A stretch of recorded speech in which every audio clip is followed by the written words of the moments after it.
चलिए तो class start कर दें। ओके, सो लास्ट क्लास में जब हमने पढ़ रहे थे तो हम उस क्लास में बात कर रहे थे अबाउट डिसोल्यूशन। ये पढ़ रहे थे ना उसमें।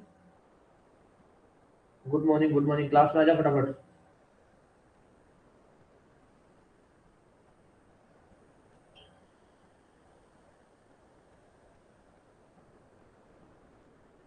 आदित्य फटाफट क्लास में आ जा।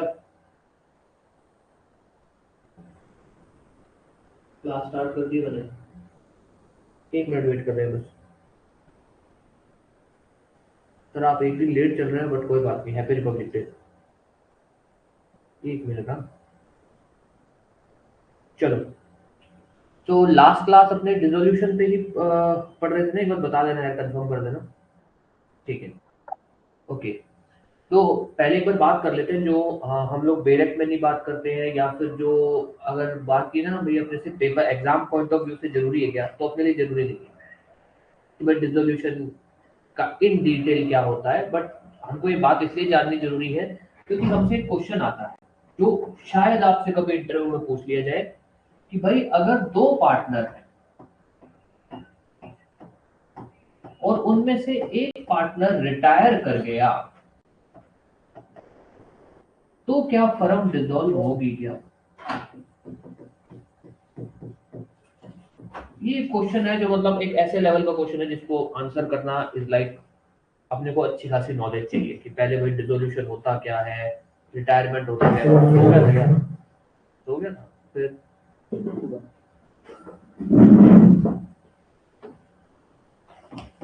आ जाइए, डिसोल्यूशन ऑफ फर्म बोल दीजिए, डिसोल्यूशन ऑफ पार्टनरशिप। डिसोल्यूशन शब्द को अपने कब यूज करते हैं, मतलब भाई ये डिसॉल्व हो गई चीज, ये सब क्या ऐसा बोल सकते हैं भाई ये चीज खत्म हो गई, किसी चीज का खत्म होना आपने बोल सकते हैं। हाँ जी, क्या ऐसा कुछ बोल सकते, किसी चीज का खत्म होना बोल सकते हैं, डिसॉल्व होना। वही एक तरह से अगर मैं लीगल हिंदी की भाषा बोल, लीगल हिंदी का थोड़ा वर्ड बता देना मेरे को, ये क्या है लीगल हिंदी का। विघटन ना, विघटन। देखो डिसोल्यूशन शब्द का मतलब होता है सब कुछ खत्म हो जाना। सब कुछ खत्म होने का मतलब क्या है, अब आप एक नॉर्मल सी बात करते हैं। आज मान लो मेरी कोई दुकान है और मैं ये बोलूं कि भाई मैंने मेरी दुकान, एक तो होता है कि भाई कुछ समय के लिए बंद कर दी, एक होता है मैंने मेरी दुकान बंद कर दी। बंद करने का मतलब क्या होगा कि भैया मैंने जिन लोगों के पैसे देने वो पैसे देनदारियां दूंगा, मैंने जिनसे पैसे देने हैं वो लूंगा, मैं जितने भी अकाउंट सेटल करने हैं वो अकाउंट सेटल करूंगा, माल जितना भी माल है वो सारा माल बेचूंगा, चाहे मैं कितने भी बेचूं, फेंकू, चाहे कुछ भी करूं, पर ये मैं सब करूंगा। इसी को ही कहा गया इन्होंने डिसोल्यूशन ऑफ पार्टनरशिप, कि भाई कानून कहता है कि भाई डिसोल्यूशन ऑफ पार्टनरशिप एक लाइन में हम बोल देते हैं कि जब जो भागीदार है, जो पार्टनर्स है, उनमें जो रिलेशन होता है जिसको आप हम लोग बोलते हैं क्या, पार्टनरशिप। जब ये पार्टनरशिप खत्म हो जाती है ना, तब हम बोलते हैं साहब फर्म डिसॉल्व हो गई। जब ये पार्टनरशिप एक सॉरी है,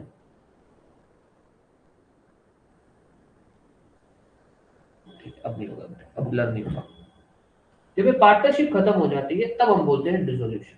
और पार्टनरशिप खत्म के बाद ना मतलब क्या है कि भैया पूरा प्रोसेस चलेगा, अकाउंट सेटल, जिस पार्टनर का जितना हिस्सा है वो उसको दिया जाएगा, जो जिन लोगों से पैसा लेना है उन लोगों से पैसा लिया जाएगा, जिन लोगों को पैसा देना है उन लोगों, जिसको इन शॉर्ट हम बोल देते हैं अकाउंट सेटल करना, प्रॉपर्टी बेचना, फर्म की सारी प्रॉपर्टियां बेच के जिसका जिसका जो जो हिस्सा है वो दिया जाएगा, या फिर चाहे प्रॉपर्टी आपस में डिवाइड कर ली जाएगी, पर ऐसा कुछ होगा। अगर ये सब होता है तब हम बोलते हैं डिसोल्यूशन ऑफ फर्म। हम ये बात क्यों पढ़ रहे हैं, यहाँ के सवाल के लिए। ये एक सवाल है जिसके लिए अपने को जानना जरूरी है कि भाई डिसोल्यूशन ऑफ फर्म यहाँ पर क्यों नहीं होगा। ये अपने हालांकि बाद में करेंगे, बट ये एक ऐसा सवाल है जो अपने को पता होना चाहिए, जो शायद आपसे कभी इंटरव्यू में पूछ लिया जाए। प्री मेंस का ये लेवल नहीं है तो चिंता मत करना, ये नहीं है। अब आ जाइए, डिसोल्यूशन के अंदर हमको जो पढ़ना है वो है बात करें तो तीन बातें बोल सकते हैं। एक, डिसोल्यूशन क्या है, डिसोल्यूशन फर्म खत्म या फर्म खत्म होने के क्या तरीके हैं, और उसके बाद अगर फर्म खत्म होती है तो उसके बाद क्या पार्टनर के क्या अधिकार हैं, क्या ड्यूटीज है, या हम बोल सकते हैं फर्म खत्म होने के बाद क्या होता है। हाँ, क्या कह रहे हैं बोर्ड, अच्छा बोर्ड ब्लर हो रहा है क्या अभी भी? अब ठीक है? अब ठीक है? हाँ जी। अब ध्यान देना, दोबारा बोल रहा हूँ। डिसोल्यूशन जिसको अपने बोलते हैं, विघटन जिसका सिंपल सा मतलब होता है जब पार्टनर्स के अंदर जो संबंध है वो पूरे खत्म हो जाते हैं, तब हम बोलते हैं डिसोल्यूशन। डिसोल्यूशन में हमको जो पढ़ना है हमारे लिए, चलो ये तो इतना वो यहाँ से कुछ ऐसा बनता नहीं है, बट फिर भी ठीक है बात कर लेते हैं। सेक्शन 13 ये हमारे लिए इंपॉर्टेंट है, 40 से लेकर 44 तक। उसके बाद ये है 45 से मान लो 14, ये अपने पढ़ेंगे। किसी का अभी तक कोई भी सवाल, कुछ भी ऐसा जो आपके मन में आ रहा है? किसी का कोई भी सवाल? कोई सवाल नहीं है? कंटिन्यू कर दूं? हाँ जी। आप ध्यान देना। चलो इसको चालू करने से पहले आप लोग पार्टनरशिप पढ़ ही रहे होंगे, छोटा सा एक सवाल है। एक, दो पार्टनर है ए और बी, फर्म का नाम है ए बी एंड कंपनी, ठीक है? होता ये है कि बी मर जाता है, बी मर गया। बी मरा है 1 जनवरी 2026। 1 जनवरी 2026 से पहले की, इससे पहले की जो भी फर्म की लायबिलिटीज थी, क्या उसके लिए इस पार्टनर का जो लीगल रिप्रेजेंटेटिव है आप उसको लायबल कर सकते हो? सपोज ये मरा 1 जनवरी 2026 को, फर्म ने कोई एक लोन लिया था 1 जनवरी 2025 को, 1 लाख रुपए का कोई लोन था जो लोगों को कोई कर्जा लिया था, देना था लोगों को। अब वो तो मर गया। अब देखा जाए तो 50-50 हजार दोनों के बनने चाहिए। ये बी तो मर गया। अब जो ये पहली बात तो ये बताओ, बी मर गया तो क्या बी की लायबिलिटी बनती है क्या वो लोन की? क्यों बनेगी? ठीक है। अब मेरे को ये बताओ कि जो ये बी से जो मान लो सपोज आप कह रहे हो बनेगी, 50,000 रुपए बी से रिकवर करने हैं, 50,000 रुपए ए से रिकवर। तो ये जो 50,000 रुपए बी से रिकवर करने हैं, ये उसके लीगल मतलब उस मान लो लीगल रिप्रेजेंटेटिव में बोल देता हूँ, उसकी वाइफ है, क्या उससे लिए जा सकते हैं? क्यों? हाँ जी। कौन सा सेक्शन? देख लो, कोई बात नहीं, डायरेक्ट आप लोगों के पास ही है, देख लो। आप लोगों का आंसर बिल्कुल सही है, देख लो। हाँ जी, ठीक है। और बाकी लोग देख लो, आराम से देख लो, सेक्शन देखने में क्या जाता है? सेक्शन ही तो नहीं याद आया, कॉन्सेप्ट तो आपको याद आया ही आया ना। सेक्शन कोई बात नहीं, समय के साथ याद हो जाएगा, क्या दिक्कत है? आपने आंसर बिल्कुल सही किया है, यही तो है पार्टनरशिप है। अगर आप लोग इसका आंसर सही कर जा रहे हो, दैट मीन्स आपको पार्टनरशिप समझ आ रहा है। आप में से अगर कोई भी ऐसा है जो पार्टनरशिप को लेकर डर रहा है कि यार पढ़ तो रहे हैं पता नहीं, तो आपको समझ आ रहा है। ये पार्टनरशिप का सबसे मुश्किल क्वेश्चन है, इससे ज्यादा मुश्किल नहीं आ सकता पार्टनरशिप, चाहे वो कुछ भी पूछ ले, ये सबसे मुश्किल सवाल है और कुछ भी नहीं है पार्टनरशिप में। इससे इससे अब मैं इससे कोई मर्जी सवाल बना लूं, इससे इजी ही बनेगा। अगर मैं एक और बना लूं, चलो, कि भाई ये पार्टनर मरा 1 जनवरी 2026 को, और फर्म ने क्या किया, इसके बाद भी नाम कंटिन्यू रखा बिजनेस, ठीक है? फर्म ने क्या किया, बिजनेस कंटिन्यू किया। ये 1 जनवरी 2026 को मर गया था, 10 जनवरी 2026 को फर्म ने कोई लोन लिया किसी बैंक से 1 लाख रुपए का। अब मेरे को ये बताओ, क्या ये पार्टनर जो बी है ये लायबल है उसके लिए?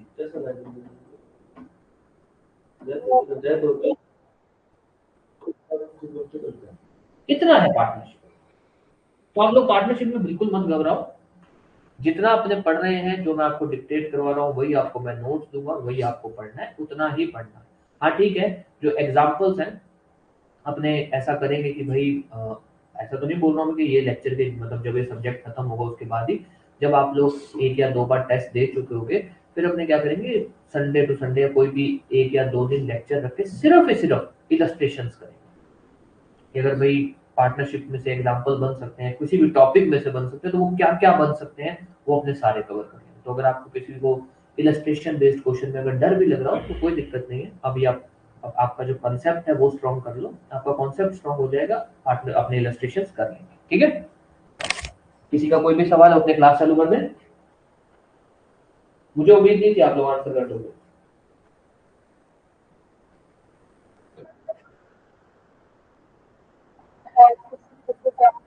हम्म।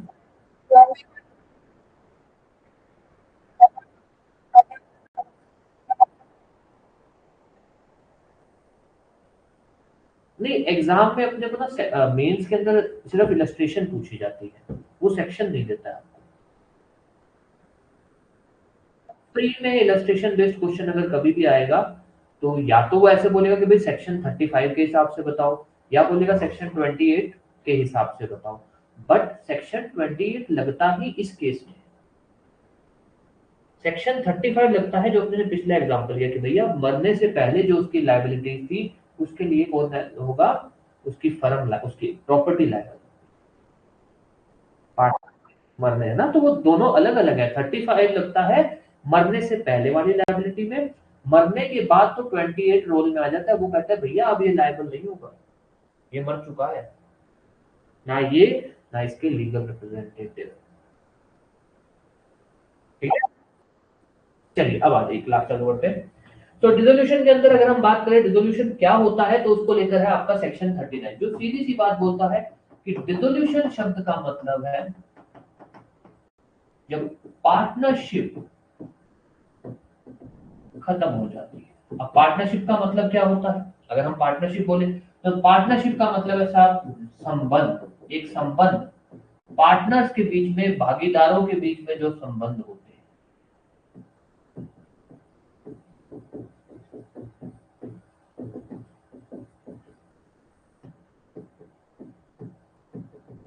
जब वो खत्म हो जाते हैं तब हम बोलते हैं पार्टनरशिप डिसोल्व हो गई। ये तो चलो अपने लिए कोई काम करिए, अपने लिए सिर्फ प्री के हिसाब से इंपॉर्टेंट है कि भैया डिसोल्यूशन किस सेक्शन में डिफाइंड है, हम कह देंगे साहब सेक्शन 39। या आपसे मेंस में एग्जामिनर को अगर 6 नंबर का क्वेश्चन बनाना है तो वो ये बोल सकता है कि भाई डिसोल्यूशन क्या है, डिसोल्यूशन की कितने क्या मोड्स है, या फिर फर्म कैसे कैसे डिसोल्व हो सकती है। वो 2 तरह के क्वेश्चन बना सकता है और कोई क्वेश्चन नहीं बनाएगा अगर यहाँ से डिसोल्यूशन को जोड़ेगा तो इस टॉपिक के ऊपर आपने थोड़ा बहुत लिखेंगे, ऐसी बात नहीं है, 2-4 लाइनें मैं आपको लिखवा दूंगा, बट इस टॉपिक के ऊपर क्या कहते हैं किताबों में जो लिखा होगा ना कि भाई फर्म डिसॉल्व होती है तो कैसे होती है, क्या प्रक्रिया होती है, अपना वो काम नहीं है। हम वो क्या कहते हैं, ये जो काम होते हैं फर्म डिसॉल्व वाला, ये हमारा काम नहीं है, जो जज है उसका ये काम नहीं होता है। तो अपने बिल्कुल इस प्रोसेस में नहीं जाना है, अपने को ना तो प्रोसेस समझना है ना उसकी बारीकियों में जाना। ठीक है, मोटा मोटा देख लिख लेंगे कि हाँ ऐसा ऐसा कुछ होता है बस। तो डिसोल्यूशन के केस में आप सिर्फ इतना ही याद रखोगे। तो अगर आपसे पूछा जाए कि डिसोल्यूशन किस शब्द पे डिफाइन है, डिसोल्यूशन किस सेक्शन में डिफाइंड है, डिसोल्यूशन शब्द का मतलब क्या होता है, या पार्टनरशिप जो है विघटन का मतलब क्या होता है, डिसोल्यूशन ऑफ फर्म का मतलब क्या होता है, जब पार्टनर्स के बीच में संबंध खत्म हो जाते हैं। और पार्टनर्स कौन से, सभी पार्टनर्स, सभी पार्टनर्स, ठीक है, ऑल पार्टनर्स एंड सभी भागीदार, सभी पार्टनर्स के बीच में जब संबंध खत्म हो जाए तब अपने बोलते हैं डिसोल्यूशन। ठीक है, अब आ जाइए, अब आती है बात कि साहब फर्म कैसे डिसॉल्व, फर्म कैसे डिसॉल्व होती है, मोड्स। अपना मेन टारगेट आज का है अपने को ये अच्छे से पढ़ना है। ऐसा टॉपिक है जो आपसे सबसे ज्यादा पूछे जाने के चांसेस है कि फर्म डिसॉल्व होने के, भागीदारी खत्म होने के क्या क्या तरीके हैं। सिंपल से अपने एक ट्रिक को ये फॉलो कर लेते हैं। एक असिस्टेंट इंजीनियर तो आप लोगों ने भी सुना होगा, जिसको अपने कुछ इस तरह से लिख देते हैं, असिस्टेंट इंजीनियर इन कोड। ठीक है, असिस्टेंट इंजीनियर के अंदर दो ई हो गए, N means N and then code is C. Assistant engineer in code. अब आ जाइए, ए से है साहब, इसको आप बोल सकते हो एग्रीमेंट, जिसका दूसरा नाम है कंसेंट। कंसेंट। ई से है साहब इवेंट। इवेंट का मतलब है इवेंट अनलॉफुल। ई से है सर्टेन इवेंट, जो अनलॉफुल तो नहीं होते कुछ चीजों के होने पे। Then is notice, then is code. Code कब ऑर्डर कर सकती है, ध्यान देना। Assistant engineer in code, assistant is A, engineer is double E, N in मतलब N and code is C. A is agreement, agreement का मतलब क्या है, कंसेंट। अगर सभी पार्टनर, ध्यान देना, अगर सभी पार्टनर्स ये कंसेंट दे देते हैं, इस चीज की सहमति कर देते हैं कि हम फर्म खत्म करेंगे, तभी फर्म खत्म होती है। आपसे एक सवाल पूछा जा सकता है कि क्या पार्टनरशिप फर्म को कोई एक पार्टनर नोटिस देके खत्म कर सकता है? कोई भी एक पार्टनर पार्टनरशिप फर्म को डिसॉल्व कर सकता है क्या? सपोज आज आप और मैं पार्टनर हैं, मेरी इच्छा कर गई, मैं सुबह उठता हूँ और आपको नोटिस दे देता हूँ कि भैया मैं पार्टनरशिप खत्म कर रहा हूँ, मैं कर सकता हूँ क्या ऐसा? हाँ जी बताओ।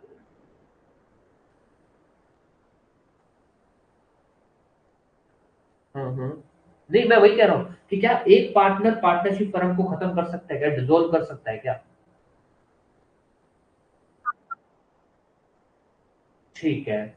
कोई भी ऐसा केस जहां पर आपने पढ़ा हो या कुछ ऐसी पार्टनरशिप का काइंड पढ़ा हो जहां हम बोलते हैं कि यार आपकी इच्छा होती है, कोई भी पार्टनर कभी भी जा सकता है, कोई भी पार्टनर आ सकता है, जो सॉरी आ तो कह सकता है, कोई भी पार्टनर कभी भी जा सकता है, कोई भी पार्टनर फर्म को खत्म कर सकता है, कोई भी ऐसा हमने काइंड पढ़ा था?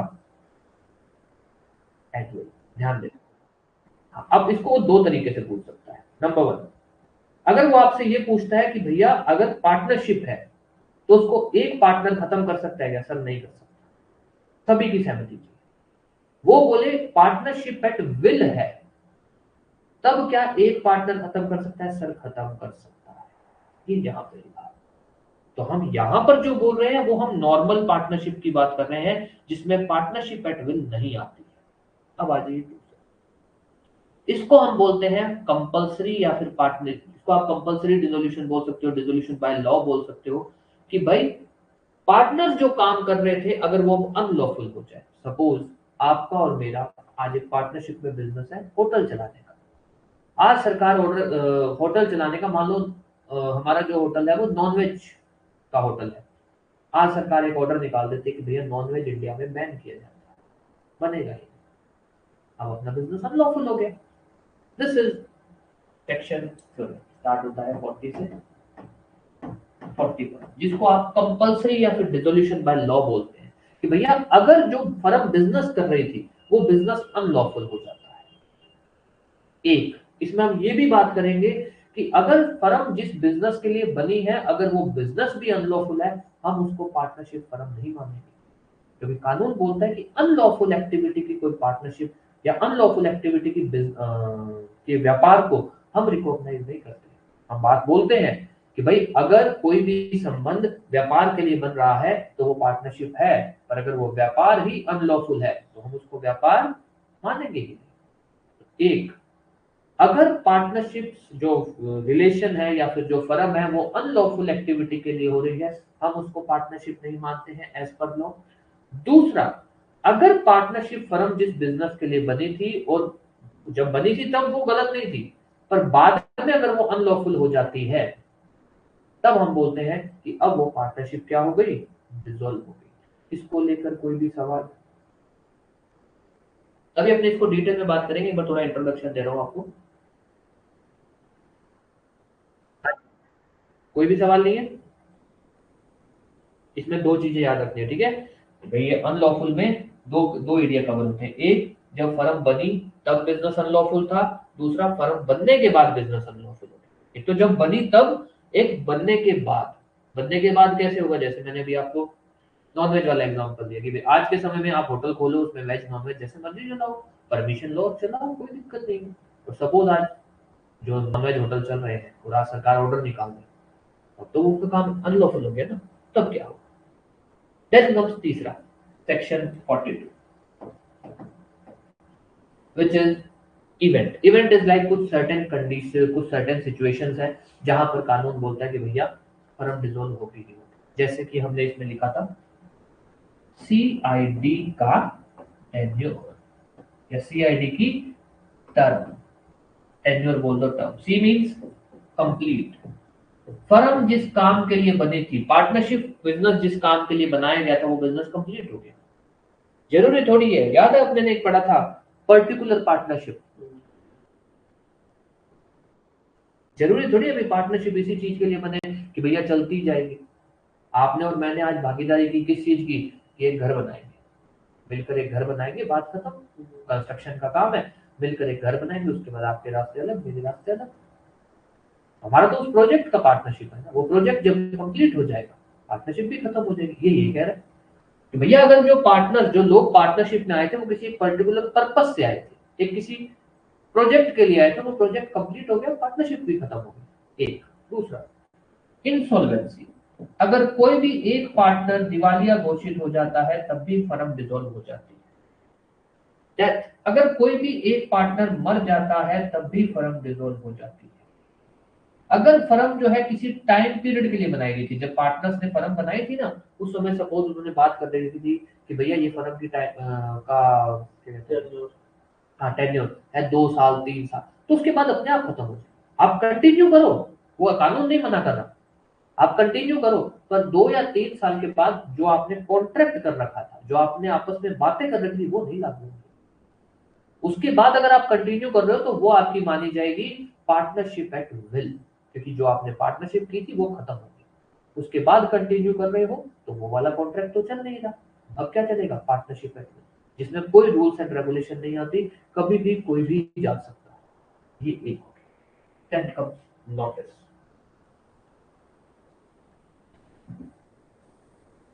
हाँ, नोटिस। ये पॉइंट कब लगेगा? ये लगेगा पार्टनरशिप एट विल के केस।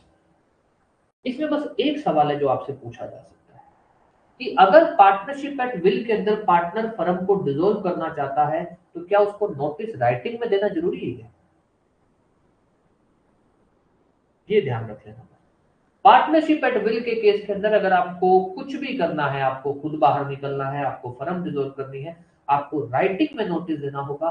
वहां पर कानून ये नहीं चलाता कि ओरल दे दो, ये राइटिंग में होना चाहिए। ये एक हुआ 43। 10 comes 44।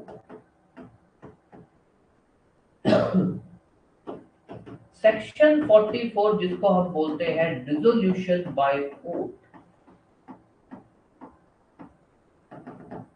इसकी भी एक छोटी सी ट्रिक है, इसका कहानी समझ लो पहले।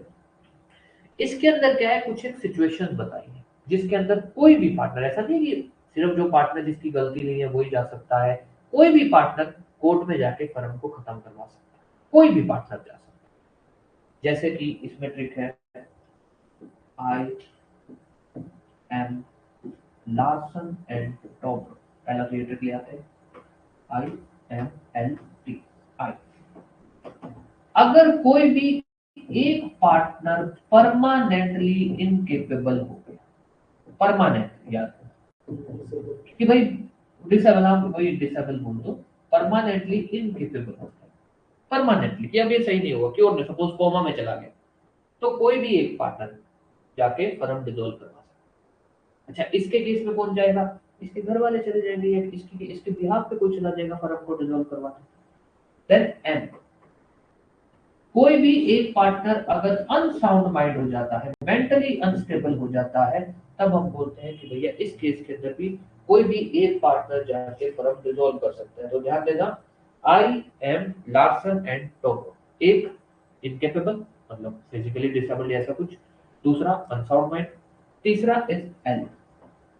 अगर फर्म लॉस पे चल रही है, इस आप नुकसान नुकसान प्रॉफिट तो ही नहीं है, कोई भी एक पार्टनर जो है उसको सॉरी डिसॉल्व कर सकता है। ठीक है, देन टी, अगर कोई भी एक पार्टनर अपना शेयर बेच देता है, अपना शेयर ट्रांसफर कर देता है, जैसा हमने थोड़े दिनों पहले पढ़ा था कि अगर वो ट्रांसफर कर देता है तो उस ट्रांसफर के क्या क्या निकाल है। तो उसके अंदर एक टॉपिक ये भी कनेक्टेड होता है कि अगर कोई एक पार्टनर अपना हिस्सा बेच देता है ना, तो जितने भी पार्टनर है वो फिर फर्म डिसॉल्व करवा सकते हैं, वो कह सकते हैं फर्म डिसॉल्व कर, तो फर्म भी डिसॉल्व हो सकती है इस चक्कर में।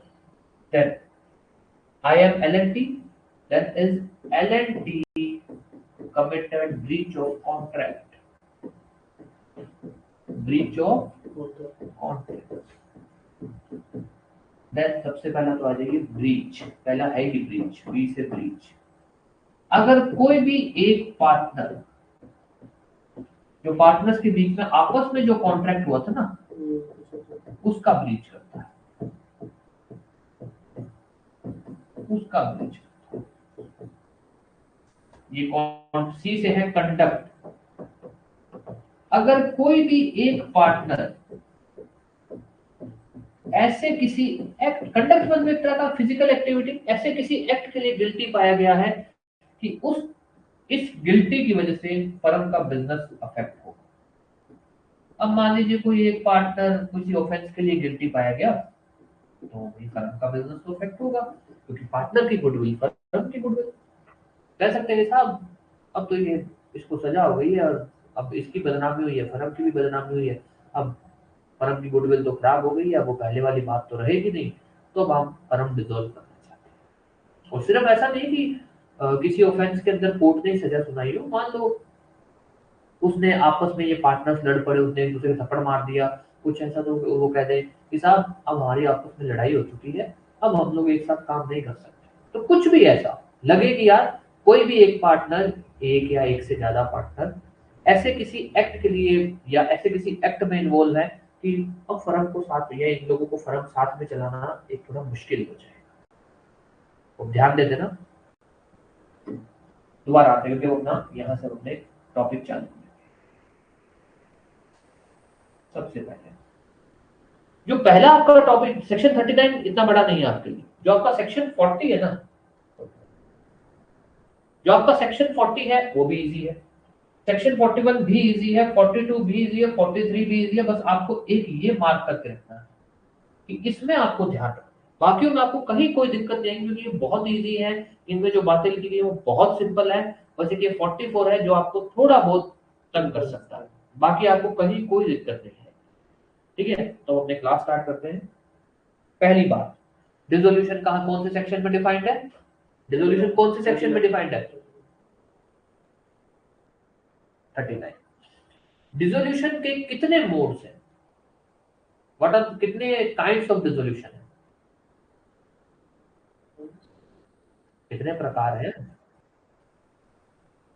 हाँ जी कितने, 5, ये लिखे तो है 5, 1 2 3 4 5, बोलते हैं सेक्शन 40 से लेकर 44 तक काइंड्स हैं, सेक्शन 40 से 44 तक लेकर मोड्स ऑफ डिसोल्यूशन। मोड्स क्या, फर्म कितने तरह से खत्म हो सकती है, कौन कौन से तरीके हैं जिससे हम बोल सकते हैं कि पार्टनरशिप खत्म है, कितने हैं, 40 41 42 43 44, 5 हो गए, 1 2 3 4 5, 5 काइंड्स है। अब आ जाओ पहले काइंड पे, जिसको हम बोल सकते हैं, जो पहला काइंड है जिसको हम नाम दे सकते हैं, एक डिसोल्यूशन बाय कंसेंट,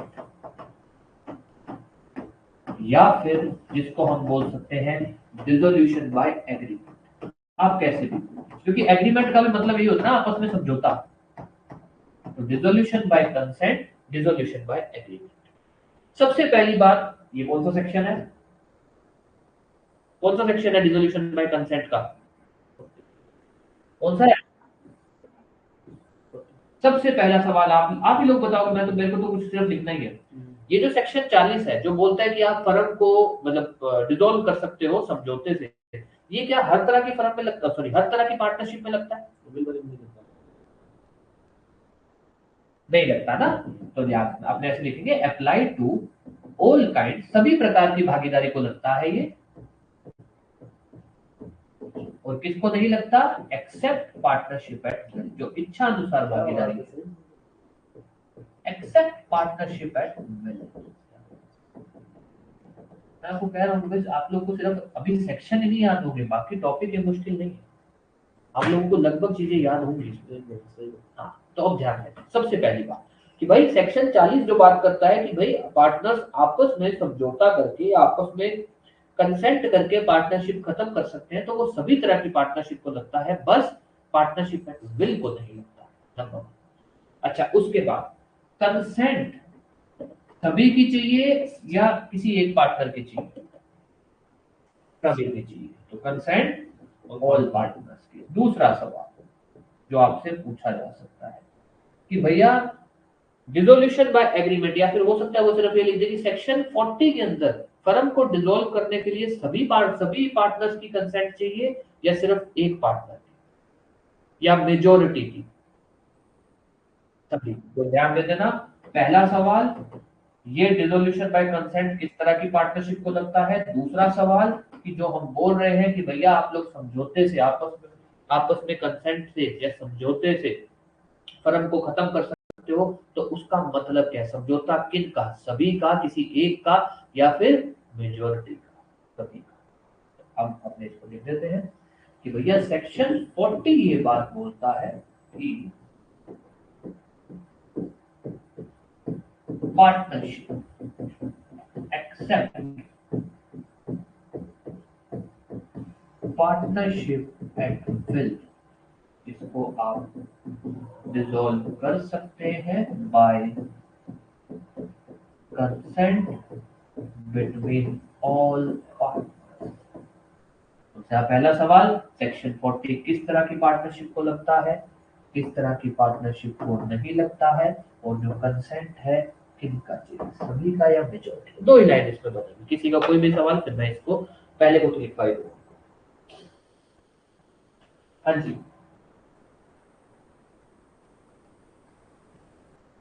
लिखवा दूं? लिख लो फिर थोड़ा बहुत, और आप लोगों को आराम मिल जाएगा सुनते सुनते। हेडिंग डाल दो, हेडिंग डाल दो, dissolution of partnership, dissolution of partnership, dissolution of partnership, dissolution of partnership.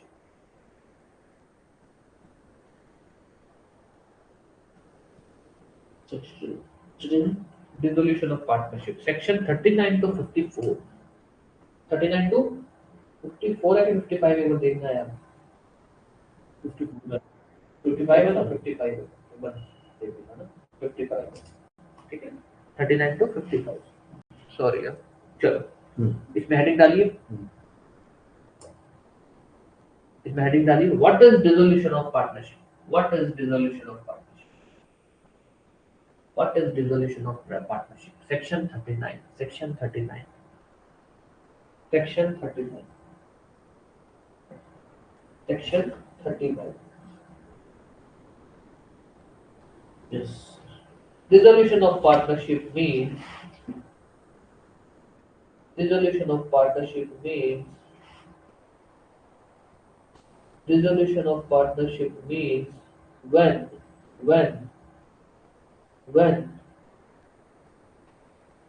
relationship between all the partners of a firm. Dissolution of partnership means when relationship between all the partners of a firm is dissolved, is dissolved, is dissolved। ये क्योंकि शब्द बेरट में लिखे हैं वैसा ही लिखना है। When relationship between all the partners is dissolved, when relationship between all the partners is dissolved, full stop, full stop, all all the partners, सभी के partners, हाँ मतलब all the partners of the firm, all the partners is dissolved, full stop,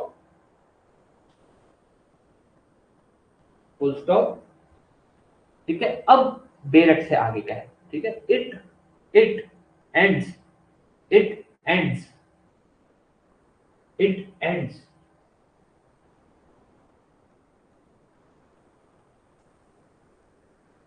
the legal entity, it ends the legal identity, जो वैधानिक identity होती है ना firm की, it ends the legal and legal identity of firm, full stop, of firm, full stop.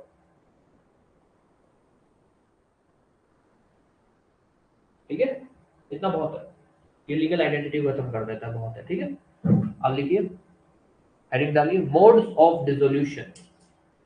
दोबारा repeat कर देता हूँ अगर रिपीट करना है तो। Dissolution of partnership means when relationship between all the partners is dissolved, क्योंकि ये भाषा डायरेक्ट में लिखी गई है तो वैसे ही लिखनी है, सेक्शन 39 फुल स्टॉप, उसके बाद लिख देना it ends the legal identity of firm. Modes of dissolution, हाँ, modes, MODES, modes of dissolution, इसमें डालिए section 40 to 44, section 40 to 44, section 40 to 44, 45 नहीं है नहीं 45 कहाँ है इसमें, पॉइंट्स में नहीं है ना 45। ठीक है, ठीक है। इसमें देखिए पहला, फर्स्ट, नंबर वन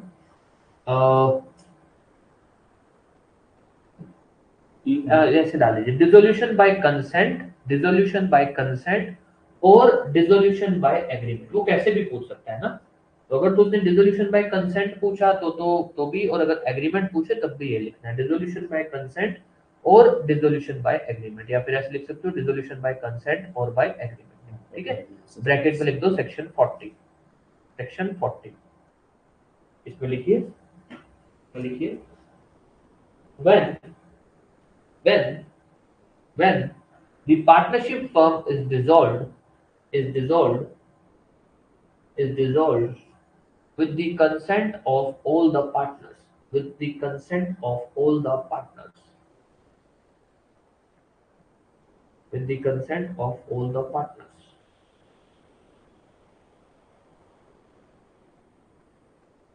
ठीक है, फुल स्टॉप। अब इसमें लिखिए, पैरा चेंज करके लिख दीजिए, शायद पैरा चेंज करके लिख दीजिए, कुछ भी रिपीट करना हो तो बोल देना। Section 40 of Indian partnership act, सीधा लिख देना, section 40 of IPA provides that, section 40 of Indian, section 40 of IPA provides that a partnership firm may be dissolved, a partnership firm may be dissolved, क्योंकि जरूरी थोड़ी ऐसे ही करोगे, अगर करना चाहो तो, it may be dissolved by consent of all the partners, may be dissolved by consent of all the partners, may be dissolved by consent of all the partners of a firm, full stop, full stop, full stop. It is subject to contract between partners. It is subject to contract between partners. It is subject to contract between partners. अच्छा, ये जो मैंने आखिरी line लिखवाई है कि भाई ये पार्टनर्स के या भागीदारों के बीच में जो, जिसको आप संविदा बोलते हैं लीगली, संविदा जो होती है उसके अधीन रहेगा। तो इसका मतलब क्या है, ये जो सेक्शन 40 है, ये पार्टनर्स के बीच में जो संविदा या कॉन्ट्रैक्ट होता है उसके अधीन रहेगा, उसका मतलब क्या है, कोई भी बताना चाहे तो।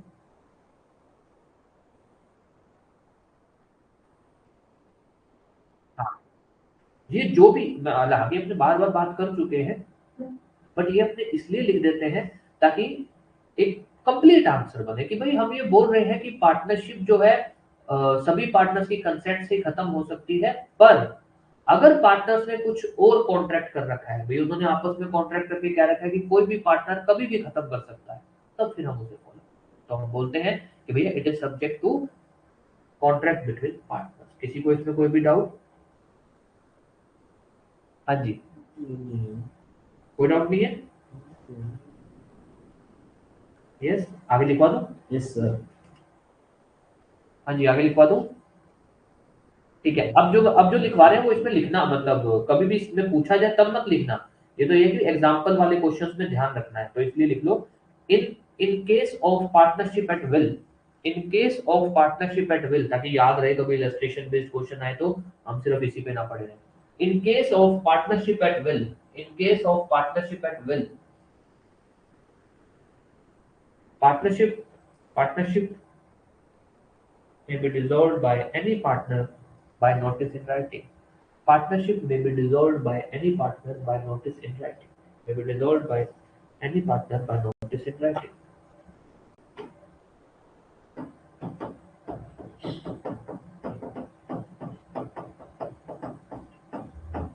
Partnership may be dissolved by any partner by notice in writing. Partnership may be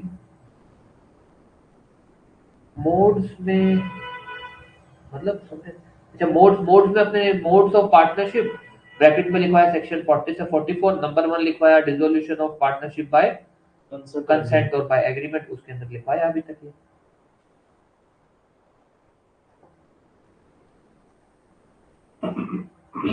लिखा नहीं क्या आपने समझ?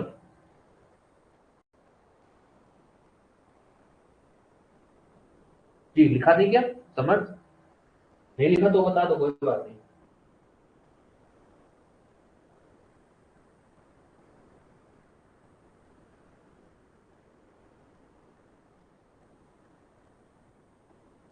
ठीक है, अब लिखिए। अब सर लिखना क्या, अब आ जाइए इसमें।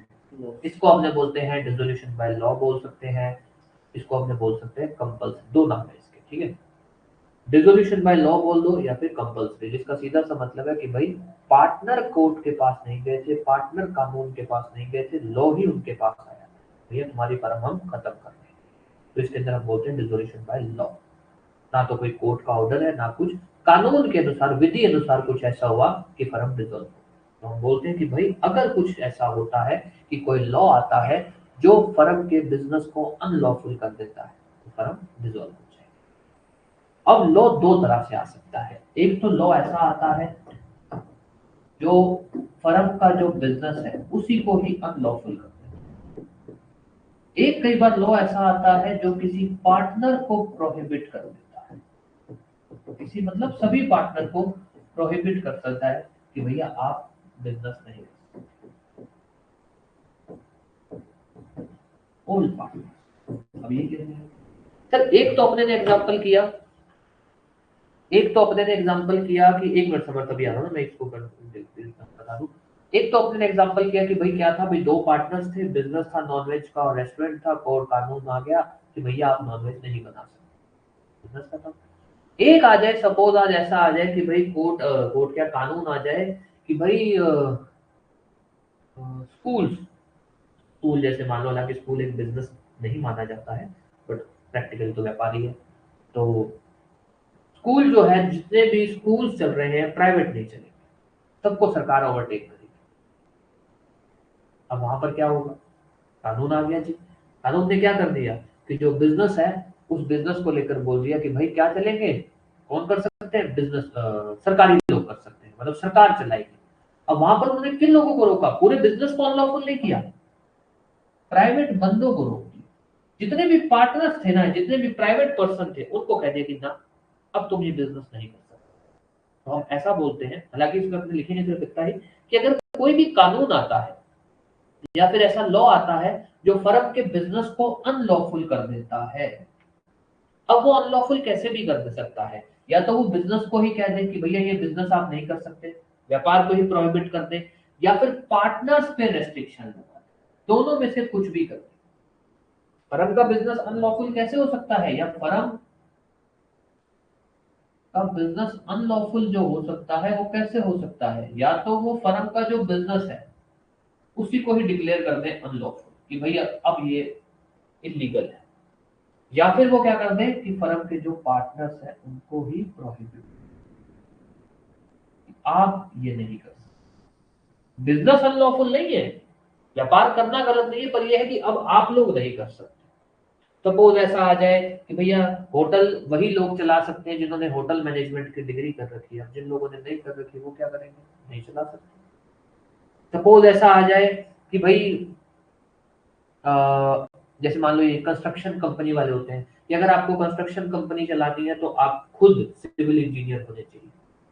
अब जो लोग नहीं है वो क्या करें? जो पुराने ठेकेदार है, वो सब लोग हैं, वो लोग क्या करें? वहां पे क्या है, पार्टनर्स को प्रोहिबिट कर दिया।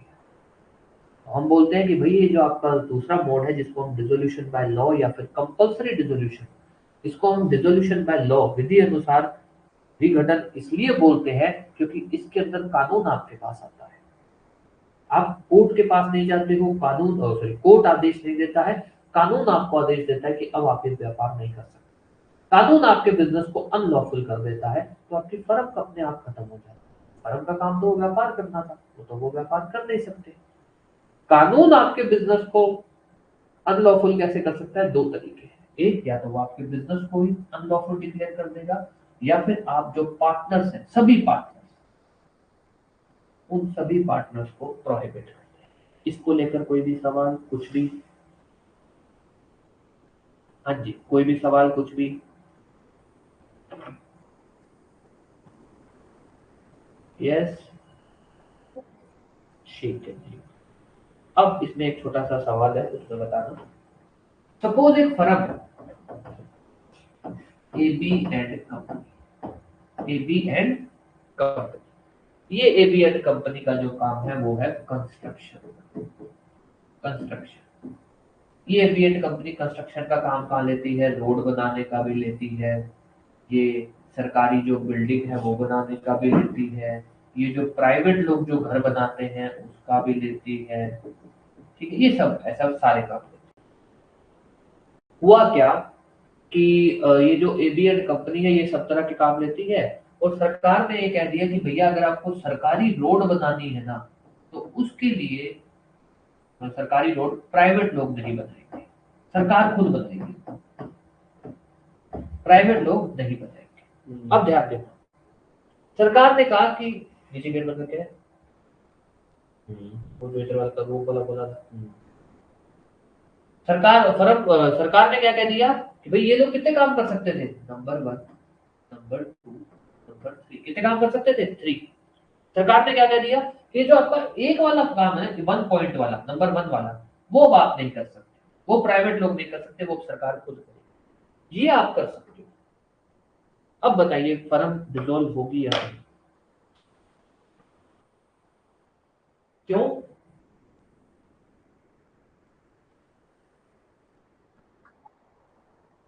ये ध्यान रखना, फर्म डिसॉल्व का मतलब ये नहीं है कि हम कैसे ना कैसे करके फर्म को डिसॉल्व भी कराएं। कानून अगर आपको कोई ऑप्शन दे रहा है कि अच्छा यार आपको अगर मतलब एक तो होता है ना, कानून आपके सारे ही व्यापार को अनलॉफुल डिक्लेयर करता है, तब डिसॉल्व। होटल में नॉनवेज बना, अगर आपके को कुछ एक हिस्से को डिसॉल्व करना है, कुछ एक हिस्से को अनलॉफुल, तब चलेगा। जैसे मान लो अभी इन्होंने बोला कि भाई अगर आपके होटल में क्या है, वेज भी चल रहा है, नॉन वेज दोनों चल रहा है, और उन्होंने कह दिया भैया नॉन वेज नहीं करना, वेज तो बनना है, चलाओ, आप वो काम कंटिन्यू करो, आपकी फर्म उस मामले में चलेगी, वहां पर आपकी फर्म को हम डिसॉल्व नहीं मानेंगे। क्यों? आपकी पूरी फर्म थोड़ी बन गई है। डिसोल्यूशन तो हम कब बोलते हैं? जब पार्टनर्स के बीच में संबंध पूरा खत्म हो जाए। पूरा कहाँ खत्म? एक संबंध खत्म हो गया बस, बाकी ये चल रहा है, ये भी चल रहा है। तो हम क्या बोलते हैं, ध्यान दे देना, पहला point, partnership by sorry dissolution by law, जिसको हम बोलते हैं कंपलसरी डिसोल्यूशन। कंपलसरी क्यों बोलते हैं? क्योंकि इसके अंदर आपके पास ऑप्शन नहीं होता, कानून अगर आपको डिसॉल्व कर रहा है तो आपको फर्म खत्म करनी पड़ेगी। दो, इसमें नॉर्मली हम ऐसा बोलते हैं कि अगर जो लॉ है वो फर्म के बिजनेस को अनलॉफुल डिक्लेयर कर देता है तो फर्म डिसॉल्व हो जाती है। जिसके दो तरीके होते हैं, एक तो वो बिजनेस को ही अनलॉफुल डिक्लेयर करता है, दूसरा वो पार्टनर्स को प्रोहिबिट कर देता है। उसके बाद हम ये बात बोलते हैं कि भैया अगर जो लॉ है वो आपके सारे बिजनेस को नहीं, आपके बिजनेस के कुछ हिस्से को, पार्ट ऑफ बिजनेस को, सिर्फ पार्ट ऑफ बिजनेस को अनलॉफुल डिक्लेयर करता है, बाकी पार्ट आपका अलग से चल सकता है, फिर आपकी फर्म डिसॉल्व नहीं होगी, क्योंकि आप बाकी हिस्से को चला सकते हो। कोई भी डाउट इसको लेकर, कुछ भी, ताकि अपने आगे बात करेंगे।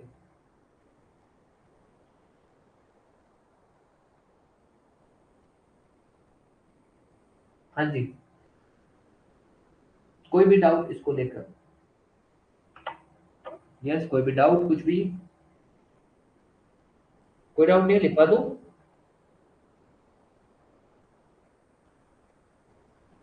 पार्ट ऑफ बिजनेस, जैसे कि अपने ने अभी ये एग्जांपल किया, एबी एंड कंपनी है, कंस्ट्रक्शन का काम है, कंस्ट्रक्शन के काम के अंदर इनके बिजनेस क्या क्या है, ये रोड भी बनाते हैं, बिल्डिंग्स भी बनाते हैं, मतलब सरकारी बिल्डिंग्स भी बनाते हैं, प्राइवेट बिल्डिंग्स भी बनाते हैं।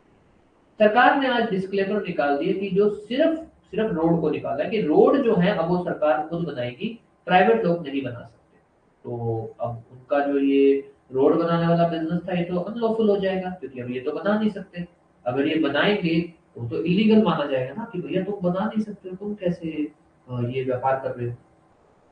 और इनके तो तीन चार काम है, इनकी जो फर्म है जिसमें जो इनकी पार्टनरशिप फर्म है एविएट कंपनी, पार्टनरशिप फर्म जो है इसके तो तीन चार काम है। तो क्योंकि सिर्फ part of business he unlawful हुआ है, तो बाकी पार्ट चल सकता है, इसलिए हम फर्म को डिसॉल्व नहीं मानेंगे। फर्म को डिसॉल्व नहीं मानेंगे। क्यों? कानून कहता है कि भैया हमने सारे बिजनेस को थोड़ी खत्म कर दिया, तुम्हारे कुछ हिस्से को खत्म अनलॉफुल किया है, बाकी हिस्सा तो तुम्हारा लॉफुल है ना, तुम चला सकते हो तो तुम चलाओ। हाँ, तो उसको नहीं चलाना चाहते हो, तुम लोग आपस में सहमति से उसको भी बंद करना चाहते हो तो कर दो। और वहां फिर क्या होगा? वहां होगा डिसोल्यूशन बाय कंसेंट, क्योंकि हमने तुम्हारा पूरा बिजनेस नहीं बंद किया, हमने तो तुम्हारा कुछ हिस्सा बंद किया, बाकी हिस्सा तो तुम्हारे हाथ में था, तुम चलाओ। तुमने नहीं चलाया, तुमने आपस में समझौता करके उसको खत्म किया, that is dissolution by agreement या डिसोल्यूशन बाय कंसेंट। ठीक है, लिखवा दूं? लिख लो भैया। डिसोल्यूशन डिसोल्यूशन बाय कंसेंट नहीं, dissolution by agreement, dissolution by law, dissolution by law और compulsory dissolution, dissolution by law और compulsory dissolution, section 41। Dissolution by law और कंपल्सरी डिसोल्यूशन, सेक्शन 41।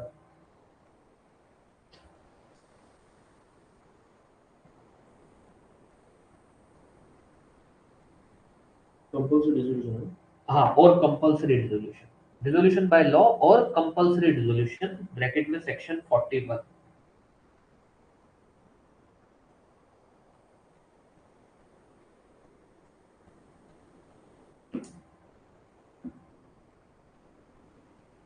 yes. लिखिए, if a firm is dissolved, if a firm is dissolved, if a firm is dissolved, if a firm is dissolved, when when the business of the firms when the business of the firm when the business of the firm becomes unlawful, when the business of the firm becomes unlawful,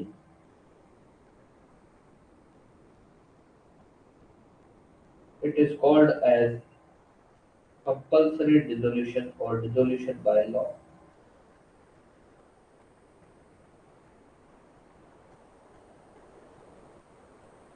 complete dissolution, compulsory, अभी ऊपर लिखा ना heading compulsory dissolution, it is called as where a firm is dissolved, या if the where a firm is dissolved and the business of the firm becomes unlawful, it is called as compulsory dissolution or dissolution by law. So full stop.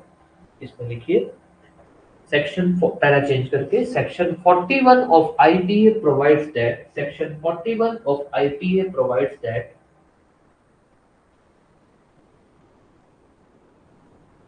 41 of the IPA provides that a firm may be dissolved by following. A firm may be dissolved by following. A firm या a partnership firm may be dissolved by following. A partnership firm may be dissolved by following. May be dissolved by following. Number one,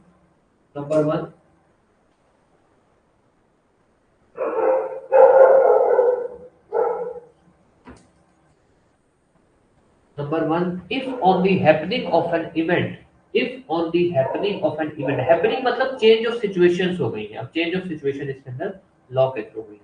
If on the happening of an event, if on the happening of an event, it becomes unlawful to carry the business of the firm. If on the happening of an event, it becomes unlawful to carry the business of the firm. Number one,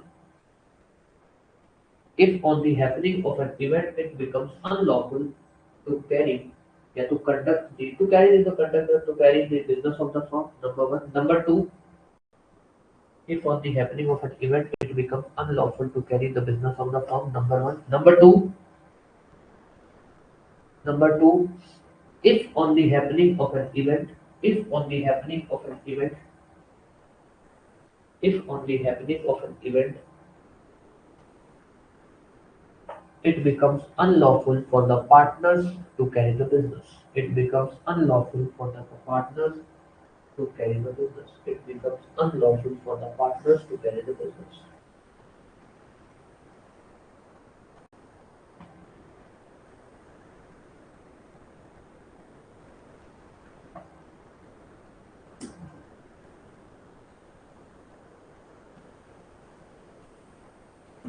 ठीक है, इसमें आगे लिख लीजिएगा where where para change करके लिखिए, ठीक है, where the firm where the firm has more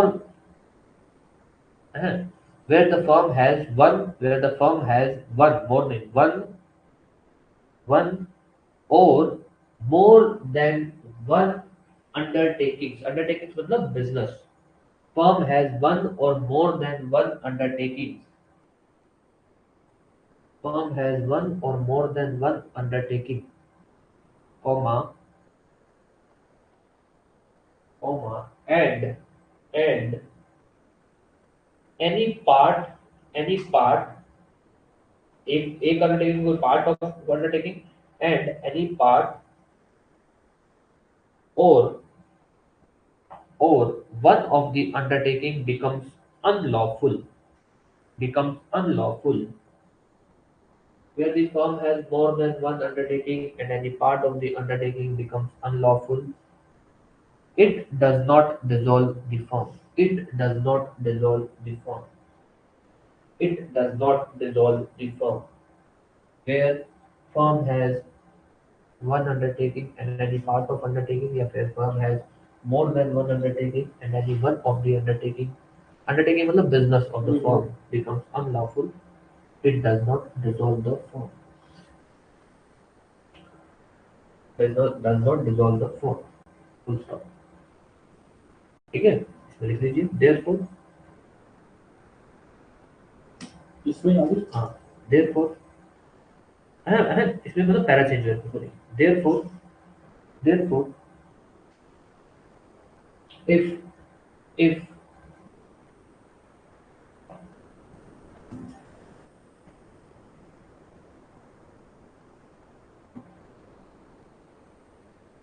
the business of the firm becomes unlawful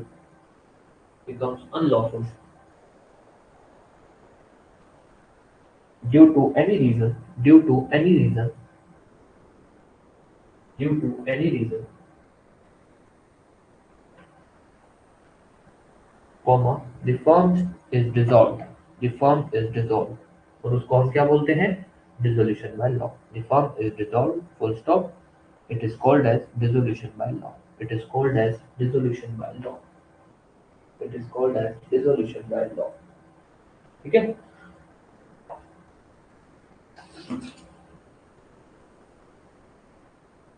लिख लिया हो तो बता देना, फिर आगे बात करते हैं.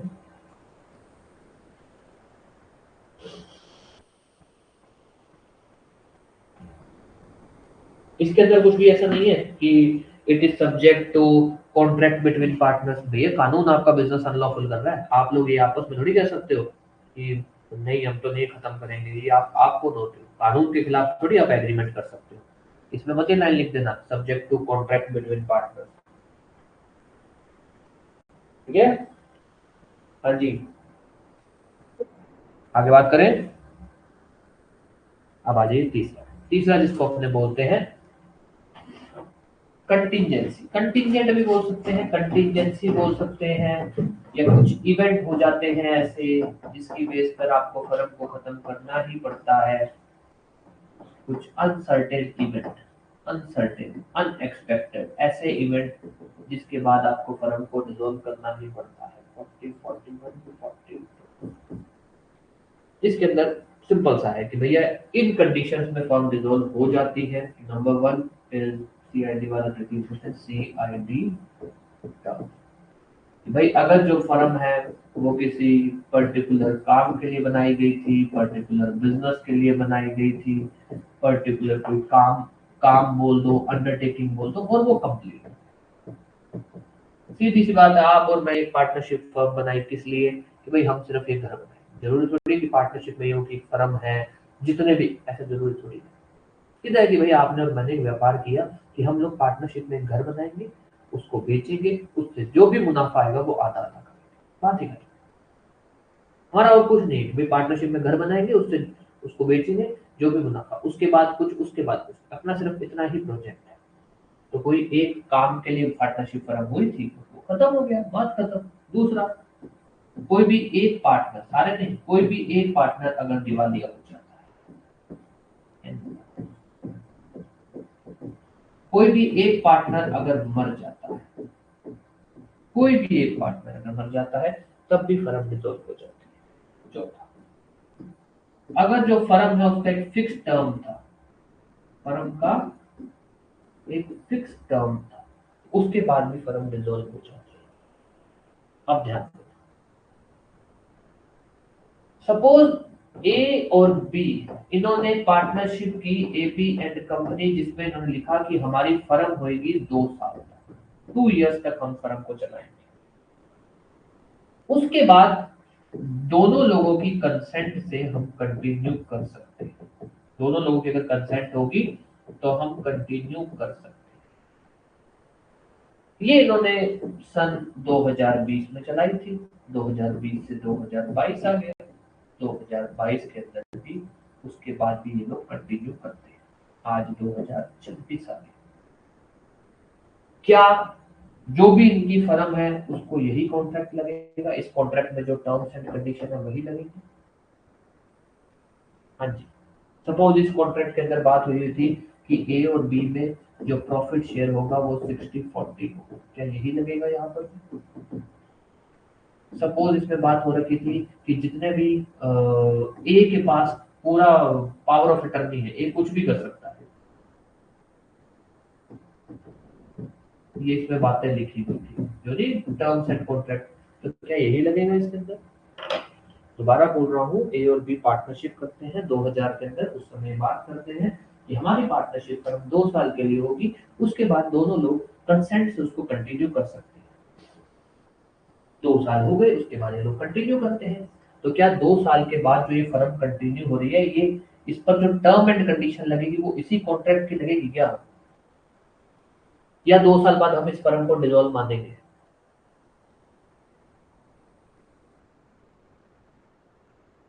क्या मेंशन किया? नहीं, वो तो ठीक है, इन्होंने बोला कि भाई अगर हम कंसेंट से कंटिन्यू कर सकते हैं, पर इन्होंने ये मेंशन किया कि अगर कंटिन्यू करते हैं तो यही टर्म एंड कंडीशन लगेगी।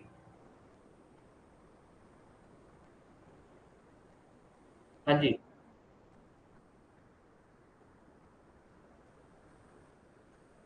दोबारा बोल देता हूँ यामिनी। हम ये बात बोलते हैं कि अगर फर्म का कोई एक टाइम पीरियड है, जैसे इंसान का टाइम पीरियड होता है, चलो इंसान का टाइम पीरियड फिक्स नहीं होता है। सपोज ये ले लो, ये रिमोट है, ठीक है। इस रिमोट का ये बोला गया कि भैया यार ये रिमोट की जो ना गारंटी वारंटी 1 साल की है, 1 साल के बाद इसको कुछ भी हो हमें नहीं पता, हम 1 साल तक इसकी गारंटी लेकर बैठे। वैसे ही पार्टनरशिप फर्म में अगर आपको ये कहा जाए कि भैया इस पार्टनरशिप फर्म की जो जिंदगी है ना वो 2 साल की है, उसके बाद पार्टनर्स इसको चलाएं, खींचे, तो वो पार्टनर्स की इच्छा है। कानून मतलब एज पर कॉन्ट्रैक्ट इसकी जिंदगी 2 साल की। तो कानून कहता है कि अगर आपने कॉन्ट्रैक्ट में कह बात कर रखी है कि पार्टनरशिप फर्म 2 साल तक चलेगी, तो उसके बाद पार्टनरशिप फर्म हम खत्म मानते हैं, हम खत्म मानते हैं। आप उसके बाद उसको कंटिन्यू करो, आपकी इच्छा है, पर हमारे लिए वो पार्टनरशिप खत्म हो गई। अब बात आती है भाई फिर अगर वो कंटिन्यू करते हैं तो उस पर क्या चलेगा, उस पर क्या टर्म एंड कंडीशन लगेंगे? जैसा कि वो अपने पास यह एग्जांपल है कि भैया ए और बी ने कॉन्ट्रैक्ट किया, जिसके अंदर उन्होंने बोला कि जो फर्म होगी वो 2 साल के लिए होगी, 2000 से लेकर 2022 तक, 20 से लेकर 22 तक। 2 साल के बाद फर्म खत्म हो जाएगी, और उसके अंदर इन्होंने ये और लिख दिया कि अगर दोनों लोग कंसेंट करते हैं तो फर्म उस कंटिन्यू की जा सकती है। यहां पर तो इन्होंने बोल दिया कि 2 साल के बाद फर्म क्या हो जाएगी, खत्म, हमारा जो संबंध है वो हो जाएगा खत्म। पर उन्होंने ये और ऐड कर दिया कि दोनों पार्टनर्स अगर कंसेंट करते हैं तब हम इस फर्म को कंटिन्यू कर सकते हैं। अब यहां आ रहा है कि 2022 के बाद ये लोग फर्म को चला रहे हैं, तो क्या ये फर्म जो चल रही है वो सही है? अगर सही है तो क्या उस पर इसी कॉन्ट्रैक्ट की जो टर्म एंड कंडीशन है वो लगेगी? बता।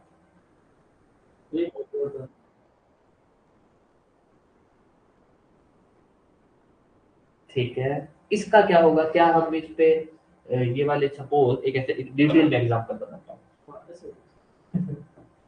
ए और बी ने सन 2020 के अंदर पार्टनरशिप का एक कॉन्ट्रैक्ट किया, जिस कॉन्ट्रैक्ट के अंदर लिखा हुआ था कि भैया ए का हिस्सा होगा 7%, बी का हिस्सा होगा 40%। ठीक है, ये और लिखा हुआ था कि ए जो है सैलरी रिसीव करेगा कितनी, ए सैलरी रिसीव करेगा 7,000 रुपए पर मंथ। ठीक है, और ऐसा कुछ लिखा हुआ, और इसमें यह भी लिखा हुआ था कि जो फर्म है उसकी टाइम लिमिट होगी 2 साल, 2 साल तक होगी फर्म, ये हम 2 साल के लिए एग्रीमेंट करेंगे। ठीक है, 2 साल के लिए हम एग्रीमेंट करेंगे। इसके अंदर इन्होंने एक और बात लिख दी कि भाई अगर ये फर्म को कंटिन्यू करना चाहे तो कंटिन्यू कर सकते हैं, पर उसके अंदर इनको सभी पार्टनर्स की कंसेंट चाहिए। कितने पॉइंट हो गए? एक ये, दो ये, तीन ये, चार ये।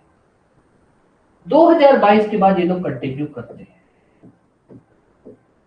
कंटिन्यू करते हैं। आज आ गया 2026। अच्छा, दिक्कत ये आती है कि इनको भी याद नहीं था ये कॉन्ट्रैक्ट होना। ये लोग मतलब काम इनका इतना अच्छा चल पड़ता है कि ये लोग काम में इतने बिजी रहते हैं, इनको ध्यान ही नहीं था कि अपने 2 साल की बात की होती। जब 2026 जब आ जाता है तब ये कुदरती वो कॉन्ट्रैक्ट देखते हैं, इनको लगता है अरे यार अपने तो इसमें 2 साल लिखे हुए थे, 2 साल तो लिखे हुए थे। फिर वो एक भाई है वो कहता है कि अपने कंटिन्यू भी तो कर सकते थे। अब बात ये आ जाती है कि चलो कंटिन्यू तो कर सकते थे, तो क्या जो कंटिन्यू कर रहे हैं उस पर यही टर्म एंड कंडीशन लगेगी क्या? नंबर वन, पहला क्वेश्चन तो क्या कंटिन्यू कर सकते थे कि नहीं कर सकते थे? नंबर टू, अगर कंटिन्यू करते हैं तो क्या ये पुराने जो कॉन्ट्रैक्ट की टर्म एंड कंडीशन है, जो पुराना वाला कॉन्ट्रैक्ट है उसकी टर्म एंड कंडीशन है वही लगेगी क्या? मतलब आप ये कह रहे हो कंटिन्यू करते हैं तो अपने आप लगा देंगे? हाँ, ठीक है, बाकी लोग किसी का क्या कहना है?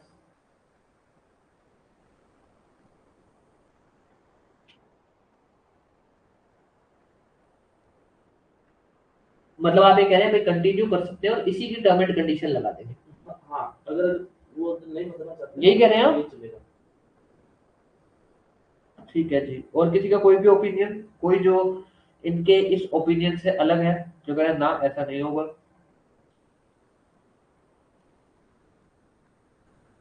कंडीशंस अब ये नहीं लगनी चाहिए अगर कंटिन्यू करें। ठीक है, रीजन, कोई भी रीजन जो आप बोलना चाहें?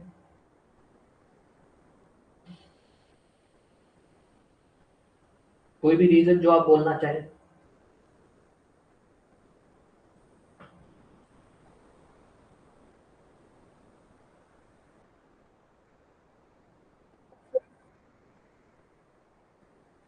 जी क्या कह रहे हैं?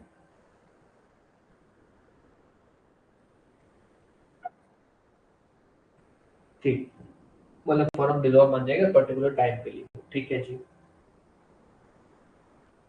और किसी का कोई भी ओपिनियन? अब ध्यान देना, यहाँ हमारे लिए फंसने वाली दो बातें हैं।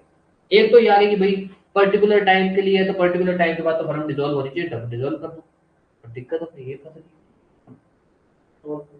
क्या का पार्टनर सारे कह रहे थे कि यार कंटिन्यू कर सकते हो आप, यार कंटिन्यू करना चाहो तो। अच्छा, अब बात यह है कंसेंट कैसे, राइटिंग में होनी चाहिए या ओरली होनी चाहिए, या कंडक्ट से अपने निकाल सकते हैं कि हाँ साहब इनकी कंसेंट थी, इनके आपस में जो ये कंटिन्यू कर रहे थे इनकी कंसेंट थी? कंडक्ट से निकालने, अपने इनकी राइटिंग में निकालने, कैसे निकालने कंसेंट? अब अगर अपने यहाँ पर आते हैं तो पहली चीज ये ध्यान रखना, जो हम बातें बोल रहे हैं, ओके, ये वाला, ये वाला कि भैया अगर काम खत्म हो गया तो फर्म खत्म हो जाएगी, पार्टनर इंसॉल्वेंट हो गया तो फर्म खत्म हो जाएगी, एक पार्टनर मर गया तो फर्म खत्म हो जाएगी, फर्म का एक फिक्स टाइम था तो फर्म खत्म हो जाएगी। ये subject to contract between partners. अगर पार्टनर्स ने आपस में कोई अलग से कॉन्ट्रैक्ट में कुछ लिख रखा था तब हम इसको नहीं फॉलो करेंगे, हम कैसे भी नहीं फॉलो करेंगे। तब हम कहेंगे साहब कॉन्ट्रैक्ट बताओ, तो हम छोड़ देंगे इसको, हमें नहीं बदलना है इससे, कॉन्ट्रैक्ट बताओ क्या कहना है। अब आ जाएंगे हम कॉन्ट्रैक्ट। कॉन्ट्रैक्ट क्या कहता है? 2 साल के लिए चलाओगे, 2 साल के बाद कंटिन्यू कर सकते हो अगर करना चाहो तो, सबकी कंसेंट है तो। अब 2022 से 2026 तक चला रहे हो, सभी लोग इन्वॉल्व है, तो कंसेंट मान सकते हैं क्या आपने? कंसेंट मान सकते हैं कि भैया सभी लोग, आप लोगों ने कंसेंट की है कि चलाना है तो चला लो। अब आप लोग अगर कंसेंट दे रहे हो तो आप लोग इसी फर्म को कंटिन्यू करने की कंसेंट दे रहे हो ना। हाँ जी। अगर कंसेंट नहीं होती ना और फर्म वैसे चल रही होती, जैसे इसमें दो बातें बोलता हूँ मैं आपको। एक तो है कि साहब इनको पता ही नहीं था कि टाइम खत्म हो गया और इन्होंने चलाए रखा, तब तो हम बोले कि भाई इनकी कंसेंट नहीं थी, ये तो इनसे चल गई, तो वो जो एक्स्ट्रा टाइम था वो थी पार्टनरशिप एक्ट। बट अगर इन्होंने कंसेंट दी है, और कंसेंट कैसे दी है, साफ एक्सप्रेस दे सकते हैं कंसेंट, आपस में लिखित में, ओरली हो सकती है, इम्प्लाइड, जैसे यहाँ पर क्या हुआ इम्प्लाइड। इन्होंने 2004 साल चला रहे हो, 4 साल में आपको पता ही नहीं लगा होगा। हाँ, अगर बिल्कुल ही ऐसा फैक्ट आ जाए जहां ये बोला कि भाई इनको पता ही नहीं था, जैसे मैंने बोला आपको कि भाई इनको पता ही नहीं था, ये लोग इतने बिजी थे इनको पता ही नहीं था कि फर्म को इतना समय हो गया, फर्म तो 2 साल के लिए, 2026 में ये लोग कागज देखते हैं। अब बताओ, अगर आपको ये बोल दिया जाए कि भाई इन लोगों को फर्म का टर्म एक्सपायर हो गया, पता ही नहीं था, तब आप इन लोगों की कंसेंट मानोगे या नहीं मानोगे? यस बताओ। मैं ये बोलूं कि दो पार्टनर हैं, ये कॉन्ट्रैक्ट कर रहे हैं, 2 साल का था, 2 साल के बाद फर्म को कंटिन्यू, फर्म चल रही है, पर इनको नहीं, ये लोग भूल चुके थे कि फर्म का कॉन्ट्रैक्ट 2 साल का था और फर्म चल रही है, तब आप कंसेंट मानोगे क्या?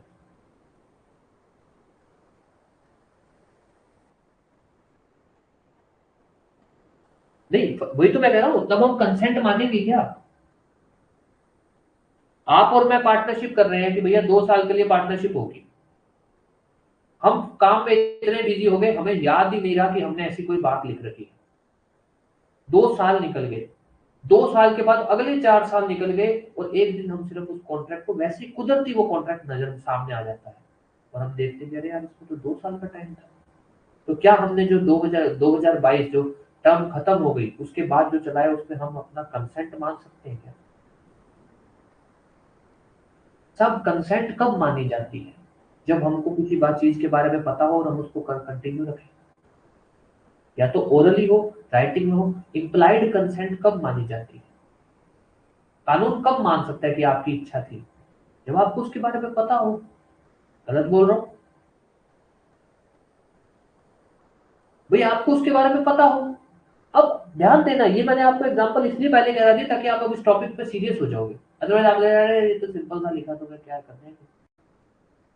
कंसेंट का मतलब ये नहीं होता कि भाई वो चला रहे हैं तो कंसेंट हो गई, उनको पता भी तो हो कि ऐसा कुछ था। अगर उनको ये पता ही नहीं था कि अरे यार अपने तो 2 साल लिखे और वो तो बेझिझक चला रहे थे, तो आप कैसे कंसेंट मांगोगे? कंसेंट तो आप तब मानोगे जब उनको पता था कि 2 साल के लिए है, 2 साल के बाद भी वो कंटिन्यू कर रहे हैं, तो हम मानते हैं कि साहब इम्प्लाइड कंसेंट थे, same to same term and condition लगाएंगे हम, नंबर 1। बट आप ये कह रहे हो कि उनको तो वो तो भूल गए थे, उन्हें तो पता ही नहीं था कि 2 साल के लिए, वो तो कंटिन्यू रख रहे हैं, उनको तो लग रहा है कि ऐसी कोई बात ही नहीं है, तो वहां पर आप इस कॉन्ट्रैक्ट को उनकी कंसेंट कैसे मान लो? मान सकते हो? हाँ जी, मान सकती हो क्या? यस। अगर उनको इस कॉन्ट्रैक्ट के 2 साल इस बात के बारे में पता ही ना हो और फिर भी कंटिन्यू कर रहे हो, तो कंसेंट मान सकते हैं क्या आपने? नहीं मान सकते। तो ये चीज आप ध्यान रखोगे, और अब इस टॉपिक पे ध्यान रखोगे, क्योंकि ये टॉपिक इतना इजी है। अगर ये एग्जांपल ऐसा सामने आता तो हो सकता है आप इस टॉपिक को बहुत लाइट ले जाते, और इस टॉपिक को इजी नहीं है। इस टॉपिक पे ये चीज ध्यान रखोगे आप। अब टॉपिक चालू कर रहा हूं मैं दोबारा। ये जो टॉपिक, इससे पहले वाले टॉपिक में से एग्जाम्पल नहीं बनेगा, एग्जाम्पल यहां से बनेगा, अगर बनेगा तो। एग्जाम्पल कुछ ऐसा सा बनेगा कि भाई जो हम पढ़ रहे हैं कि भाई कुछ चीजें हैं, कुछ इवेंट के होने पर, कुछ चीजों के होने पर फर्म डिसॉल्व हो जाती है। हम कैसा हो जाती है, कैसे? अगर कोई पार्टनर मर जाए, कोई पार्टनर दिवालिया घोषित हो जाए, पार्टनर का एक फिक्स टर्म था, और सॉरी पार्टनरशिप फर्म का एक फिक्स टाइम था, उसके बाद फर्म अपने आप डिसॉल्व हो जाती है। अच्छा, और पार्टनरशिप किसी काम के लिए, सिर्फ किसी एक पर्टिकुलर बिजनेस के लिए की गई थी और वो हो गई। जैसे मान लो दो बड़ी बड़ी कंपनियां किसी एक प्रोजेक्ट के लिए पार्टनरशिप में आती हैं, वो प्रोजेक्ट खत्म हो जाएगा, पार्टनरशिप भी खत्म हो जाएगी। बट इसका मतलब ये नहीं कि यही माना जाता है, नहीं। ये हम तब फॉलो करते हैं अगर उनके बीच में कोई कॉन्ट्रैक्ट नहीं है। अगर कॉन्ट्रैक्ट में लिखा हुआ है, सपोज जैसे यहां से क्वेश्चन आया हुआ है, प्रीवियस ईयर्स में आया हुआ है, अदर स्टेट्स में आया हुआ है, हम ये कह देते हैं, हम इसी पे चलने लग जाते हैं कि अगर पार्टनर मर गया फर्म डिसॉल्व, पार्टनर मर गया फर्म डिसॉल्व। तो एक एग्जांपल दे देता है, तो भैया ऐसा है, दो पार्टनर थे, दोनों में से जब उन्होंने कॉन्ट्रैक्ट किया और पार्टनरशिप की, तब बात एक ही की थी उन्होंने कि भैया ऐसा है कि जब मैं मर जाऊंगा मेरी जगह मेरा बच्चा आ जाएगा। उन्होंने बात की हुई थी, वो पार्टनर मर गया, हम क्या लिख के बैठे होते हैं कि भाई पार्टनर मर गया फर्म डिसॉल्व, पार्टनर, हम कहते हैं नहीं साहब, पार्टनर मर गया फर्म डिसॉल्व होगी, बात ही खत्म। नहीं सर, ये बातें आप तब फॉलो करोगे अगर उनके आपस में बीच में कोई कॉन्ट्रैक्ट नहीं है। जैसे हमने बोला ना, पहला कोड पढ़ा जब अपने ने, dissolution by consent, dissolution by agreement, कि वो बात कब फॉलो करोगे आप, कि सभी पार्टनर्स की कंसेंट चाहिए, कब फॉलो करोगे? उसमें देखो अपने लाइन लास्ट में क्या लिखा है कि सभी पार्टनर्स की कंसेंट चाहिए, वो रूल आप कब फॉलो करोगे? लास्ट में हमने क्या लिखा है? जब उनमें कॉन्ट्रैक्ट नहीं होगा। ये रूल भी आप तभी फॉलो करोगे जब उनके बीच में कॉन्ट्रैक्ट नहीं होगा। अगर उनके बीच में कॉन्ट्रैक्ट है, कॉन्ट्रैक्ट चाहे कैसा भी है, अब आप ये भी नहीं बोल सकते कि सर वो तो दो पार्टनर थे, वो एक कह रहा है कि मेरे मरने के बाद मेरा बच्चा आ जाएगा, एक पार्टनर कैसे चला सकता है, एक पार्टनर तो पार्टनर, सर उन्होंने कॉन्ट्रैक्ट कर रखा है ना, हमें कोई लेना देना नहीं है। हम ये नहीं कह सकते कि अरे एक पार्टनर में कैसे पार्टनरशिप होती है, कानून कहता है अगर उन्होंने कॉन्ट्रैक्ट कर रखा है हम कुछ नहीं कर सकते हैं। अगर उन्होंने कॉन्ट्रैक्ट कर रखा है कि भैया पार्टनरशिप में दो पार्टनर है, एक मर जाता है, उसके बाद भी पार्टनरशिप चलेगी, तो भी हम वो फॉलो करेंगे, क्योंकि उन्होंने कह रखा है कि फर्म नहीं खत्म होगी। एक पार्टनर भी अगर चला रहा है तो वो भी पार्टनरशिप को चलाएगा, मतलब फर्म को चलाएगा। आप बोलो पार्टनरशिप तो चाहिए, दो लोग होते हैं, सर आपकी बात सही है, दो लोग चाहिए होते हैं, पर कानून कहता है डिसोल्यूशन वाला ये जो टॉपिक है ये सब्जेक्ट टू कॉन्ट्रैक्ट है। उन्होंने अगर आपस में कॉन्ट्रैक्ट कर रखा है कि मेरे मरने के बाद मेरा बेटा आएगा, आप ये ग्राउंड नहीं लगा सकते हो कि वो तो मर गया, मरने के बाद तो फर्म खत्म होगी। कानून कहता है सॉरी, कॉन्ट्रैक्ट क्या है ये बताओ। उन्होंने ये कर रखा है कि दो पार्टनर है, दोनों में से कोई भी एक मर गया तो भी फर्म चलेगी, जो बचा हुआ है वही फर्म को चलाएगा। आप ये नहीं बोल सकते कि एक आदमी की काय की पार्टनरशिप होती है। हम ये बोलेंगे कि भैया डिसोल्यूशन ऑफ पार्टनरशिप का जो टॉपिक है वो बोलता है कि subject to contract between partners है। कॉन्ट्रैक्ट कह रहा है तो नहीं चलेगा, कॉन्ट्रैक्ट कह रहा है तो चलेगा। हम पहले इसको देखेंगे, कानून तो बाद में आएगा। जो लॉ हम पढ़ रहे हैं ना, जो हमें टॉपिक पढ़ रहे हैं, ये बाद में आएगा। इसको लेकर कोई भी डाउट, इस टॉपिक पे आपको बस यही चीज फंसा सकती है और कुछ नहीं फंसाएगा। अगर एग्जाम कौन से है ना,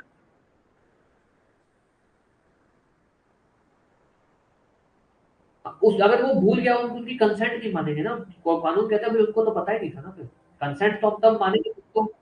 हाँ जी,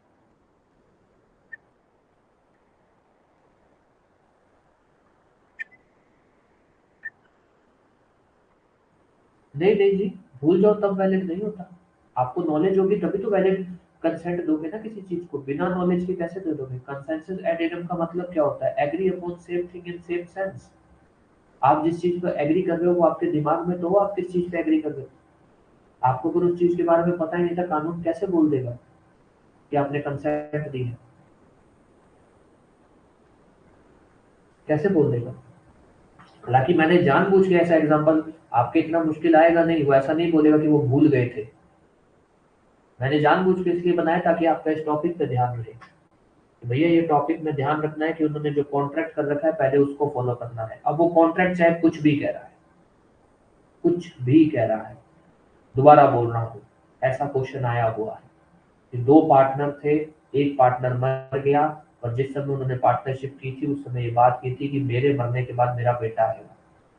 उन्होंने बकायदा उन्होंने क्या किया, उन्होंने उस लाइन को घुमाया थोड़ा कि मेरे मरने के बाद मेरा बेटा नहीं सुनेगा, मेरे मरने के बाद मेरा जो भी लीगल रिप्रेजेंटेटिव बनेगा वो आएगा। हमको लगता है ये मरेगा फिर वो आएगा, ये कैसे हो सकता है? दो लोग, अच्छा सबसे पहले ध्यान के उन्होंने क्या फंसाया कि दो लोग हैं और उन्होंने ऐसा पार्टनरशिप किया है और ये लिखा है कि एक अगर हम में से कोई भी मरता है तो हमारे मरने के बाद जो भी हमारा लीगल रिप्रेजेंटेटिव बनेगा वो आएगा। तो लगता है पहली बात तो दो लोग थे, एक मर गया तो वैसे ही एक बच गया, तो कैसे पार्टनरशिप? कानून कहता है नहीं भैया, डिसोल्यूशन का आपका जो ये मरने वाला जो सेक्शन है सेक्शन 42, ये सीधा बोलता है कि पहले कॉन्ट्रैक्ट देखा जाए। अगर कॉन्ट्रैक्ट बोल रहा है तो उसी को फॉलो किया जाएगा।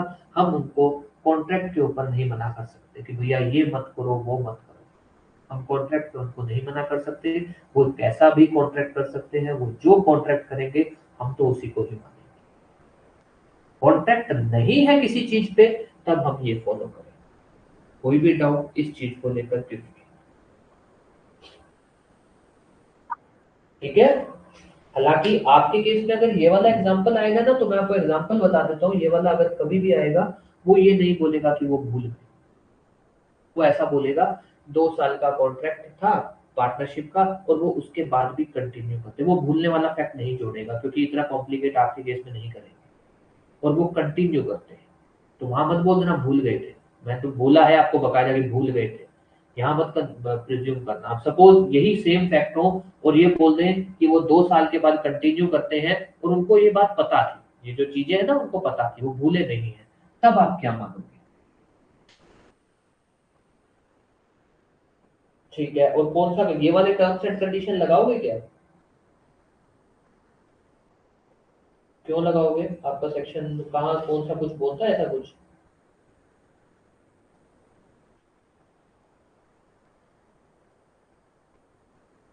हाँ जी, कोई सेक्शन कुछ ऐसा बोलता है? हाँ जी,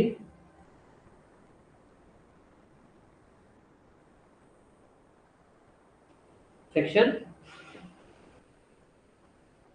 17। ठीक, क्या बोलता है सेक्शन 17? प्लीज बताएंगे थोड़ा सेक्शन 17 क्या बोलता है?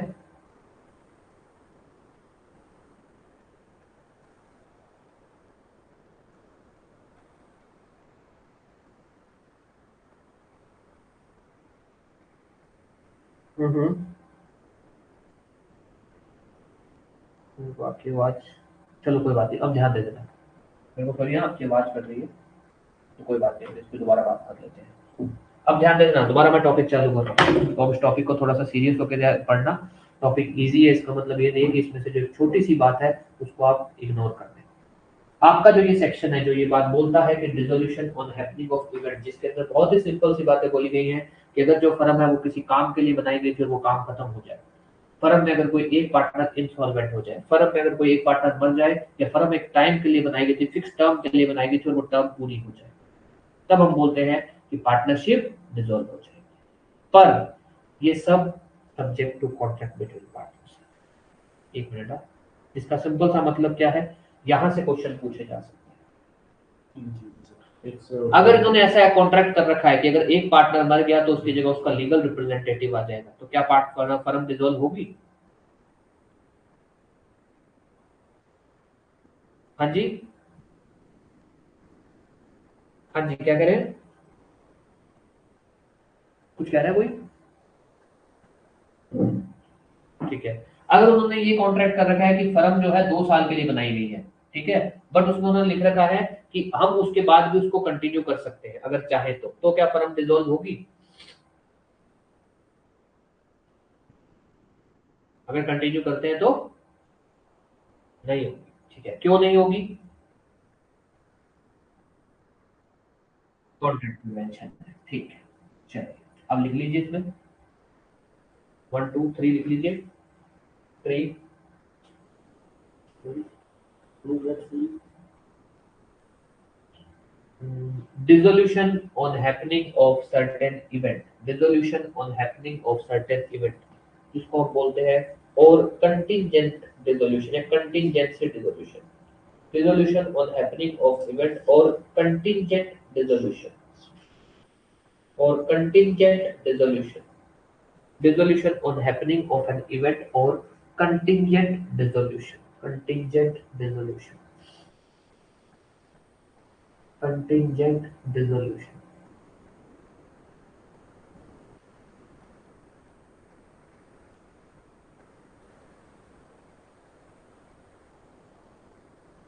डिसोल्यूशन ऑन हैपनिंग,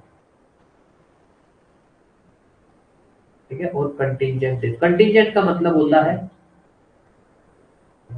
कंटिंजेंट का मतलब होता है कि कोई भी ऐसा, मतलब एक तरह से पार्टनरशिप क्या है, कॉन्ट्रैक्ट है या स्टेटस है, कॉन्ट्रैक्ट है ना।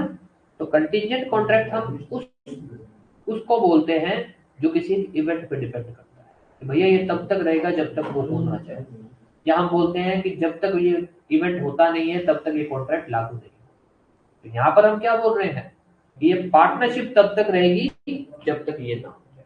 तो हम बोलते हैं कि पार्टनरशिप एक कॉन्ट्रैक्ट है, और यहाँ पर ये क्या कहलाती है, हम इसको क्या बोलते हैं, एक तरह से कंटिंजेंट पार्टनरशिप भी बोल सकते हो आप इसको, आप ये भी बोल सकते हो डिसोल्यूशन, जो कंटिंजेंट डिसोल्यूशन जो आपने लिखा है, ठीक है। तो इसमें लिखिए section 42 of IPA. Contingent word क्यों आया, कैसे लाए अपने कंटिंजेंट, क्योंकि कंटिंजेंट कॉन्ट्रैक्ट नाम की एक चीज है। जो कंटिंजेंट का मतलब क्या होता है, कंटिंजेंट का मतलब क्या होता है, हाँ जी, हाँ, कंटिंजेंट को हम बोलते हैं uncertain event,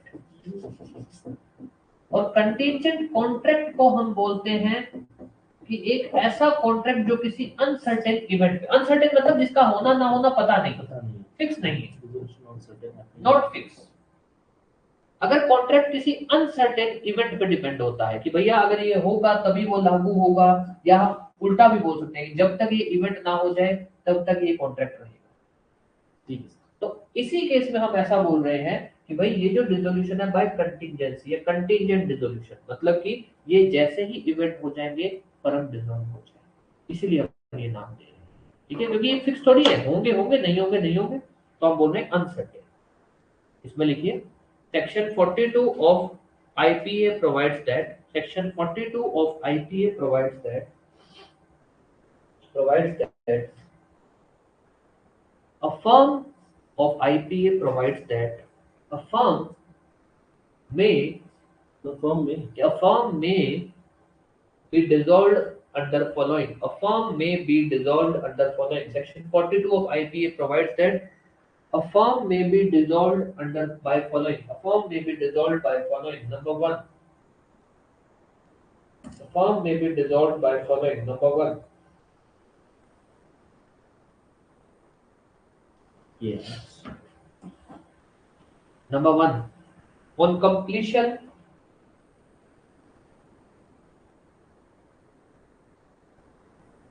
of on completion of undertaking, on completion of undertaking, on completion of undertaking, on completion of undertaking, if firm, firm constituted for a particular undertaking, if firm constituted for a particular undertaking. Number one. Number two, number two, if any of the partner becomes insolvent, if any of the partner becomes insolvent. Number two. Number three, if any of the partner dies. Number two. Number two was number three, if any of the partner dies. Number two क्या था? If any of the partner becomes insolvent. ये तो मैंने साथ में कोई बात नहीं. Number three, if any of the partner dies. Number three, if any of the partner dies. Number four. Number four. on expiry of term, on expiry of term, TERM, on expiry of term, comma, if firm constituted for a fixed term, if firm constituted on expiry of a term, if firm constituted for a fixed term, जब लिख लेना तब बताना, Fixed term. fixed term. On completion of undertaking, if firm constituted for a particular undertaking,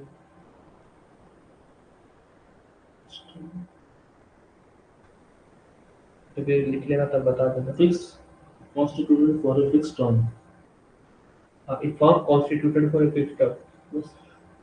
On completion of term, comma, if firm constituted for a fixed term. On expiry और completion एक ही बात. हाँ. Transfer हो गया. क्या हो गया? Transfer हो गया. कॉलेज में लगे तो थोड़ा ज्यादा नहीं है. अब नहीं देगा. थोड़ा फोन आ रहा है और आपको आना नहीं, हम कर देंगे आपको कल परसों लोग. मतलब तू नहीं जा रहा था? कहाँ? तो क्या करेगा? मुझको जानना पड़ेगा. जब लिख लेना तब बता देना. मेरी पिला दो. लिख लिया? अब इसमें पैरा चेंज करके लिखो. Yes. The provision of this section is subject to contract. Yes, this section is subject to contract between partners. और ध्यान रखना, this section is subject to contract between partners. Important point है ये. This section is subject to contract between partners. नीचे भी है यार. ये तो योगा में हवा है. This section is subject to contract between partners.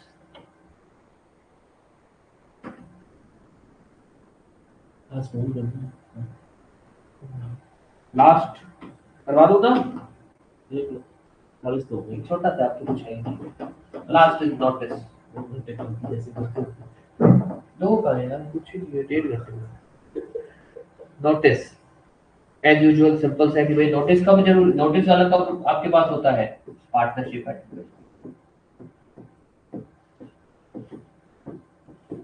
और नोटिस कौन दे सकता है? Any partner. नोटिस राइटिंग में होना चाहिए, बिल्कुल होना चाहिए. तो हम बोलते हैं कि अगर पार्टनरशिप एट विल का केस है, उस केस के अंदर कोई भी एक पार्टनर फर्म को डिसॉल्व कर सकता है. कैसे कर सकता है? बाकी सभी पार्टनर्स को नोटिस इन राइटिंग देंगे. उसके बाद यहाँ पर फर्म डिसॉल्व कब से होती है, कब से फर्म डिसॉल्व मानी जाएगी?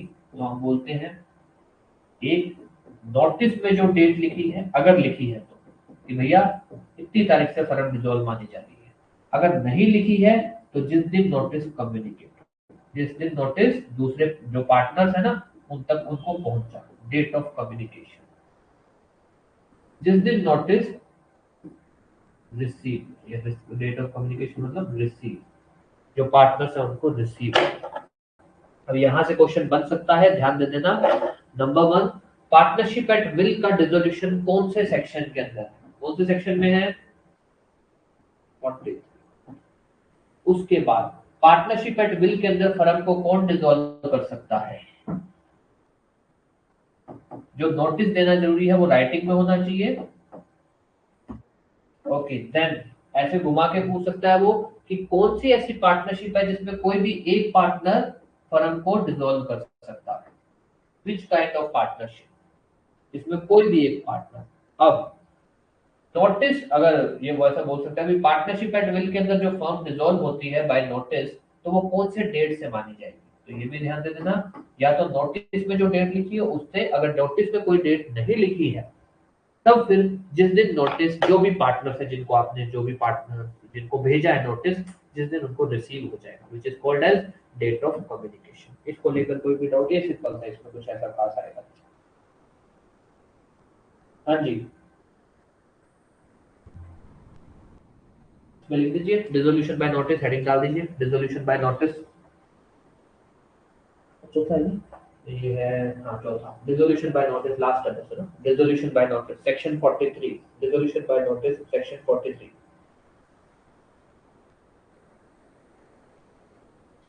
Dissolution by notice section 43.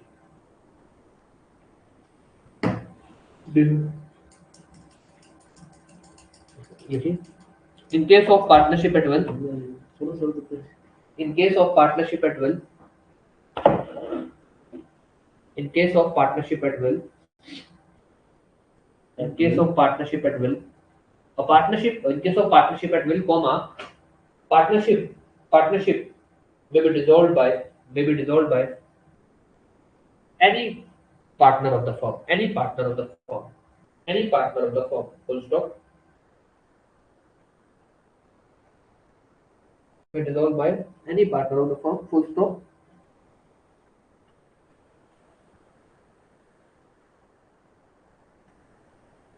The firm may be dissolved, the firm may be dissolved, the firm may be dissolved, the firm may be dissolved, the firm may be dissolved by mic बंद कर लीजिए, mic बंद कर लीजिए please.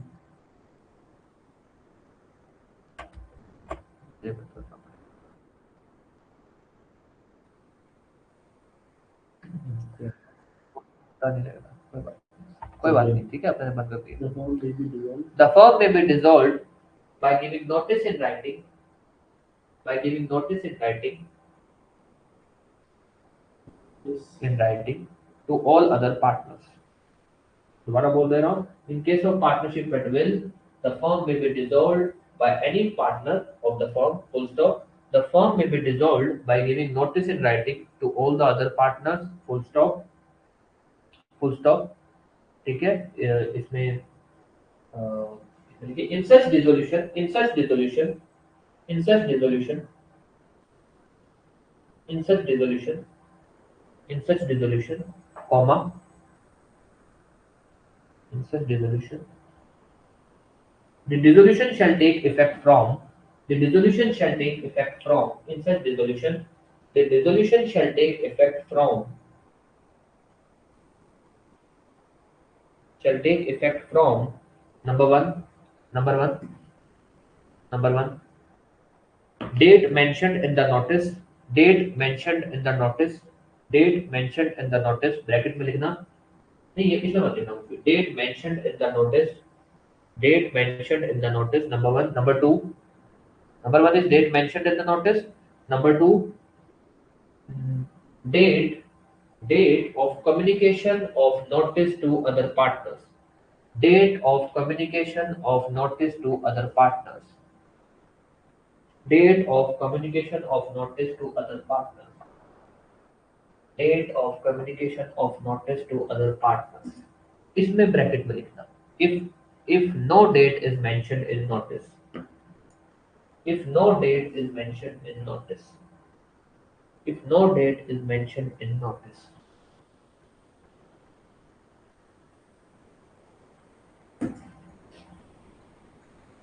ठीक है, और इसमें अब लिख लेना कि डेट ऑफ कम्युनिकेशन कब से मानी जाएगी, जिस दिन नोटिस रिसीव होता है, जब भेजा जाता वहां से नहीं माना जाता। कॉन्ट्रैक्ट एक्ट में अपने बात करते हैं कि अगर आप किसी को कुछ भेज रहे हो तो वो कब माना जाएगा, जब वो उसको पहुंच जाएगा तब माना जाएगा, ठीक है। तो इसमें लिख लेना कि ताकि अगर एग्जाम्पल कभी आ जाए तो पता तो भी कितनी तारीख, कौन सी तारीख मानी जाएगी, जिस तारीख को भेजा या जिस तारीख को मिला सामने वाले को, जिस तारीख को सामने वाले को मिला, रिसीव, हमने बोलते हैं डेट ऑफ रिसिप्ट जो होती है वो date of communication, date of receipt is date of communication, जिस दिन नोटिस रिसीव हुआ उस दिन वो डेट ऑफ कम्युनिकेशन मानी जाएगी, ना कि जिस दिन नोटिस भेजा।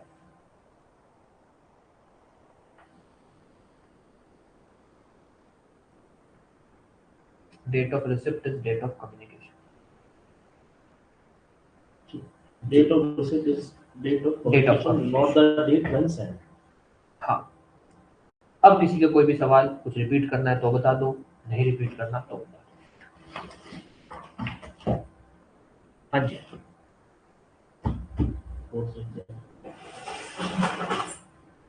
यस, कोई भी सवाल किसी का कुछ भी, ताकि मेरे को जो बोलना है वो मैं बोल लूँ, फिर किसी का कोई सवाल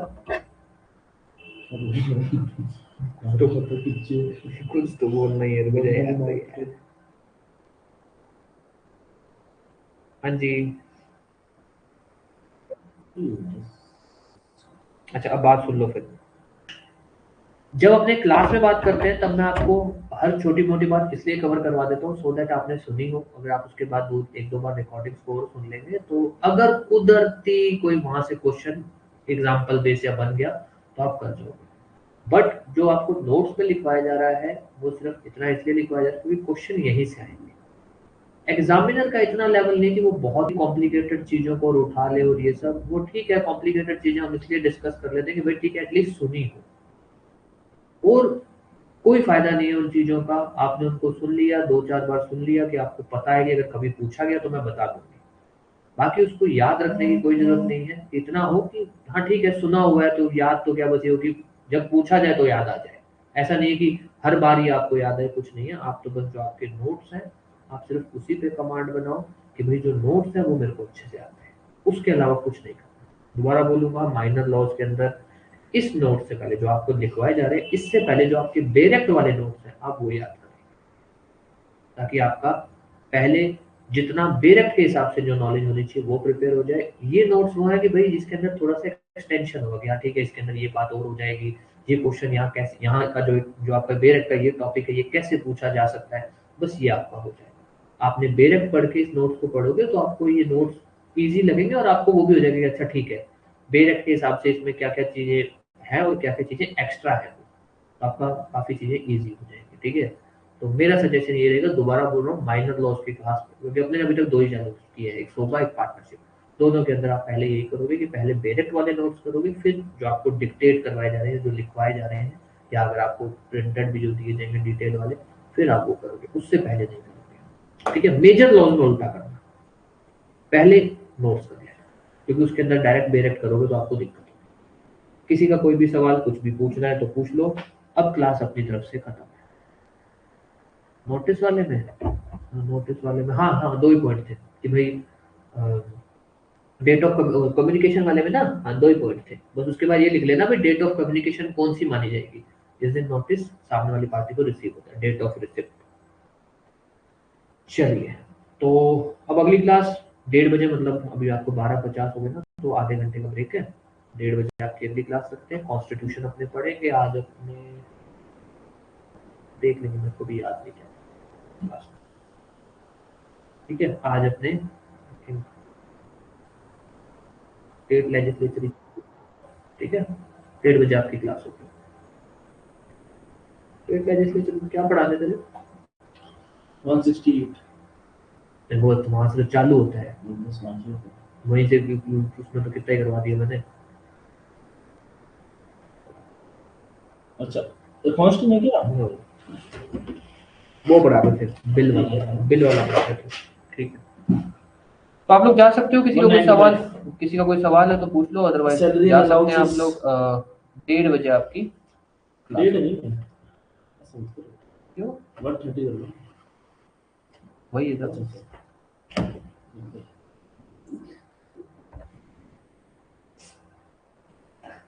बस वो थी ना। हाँ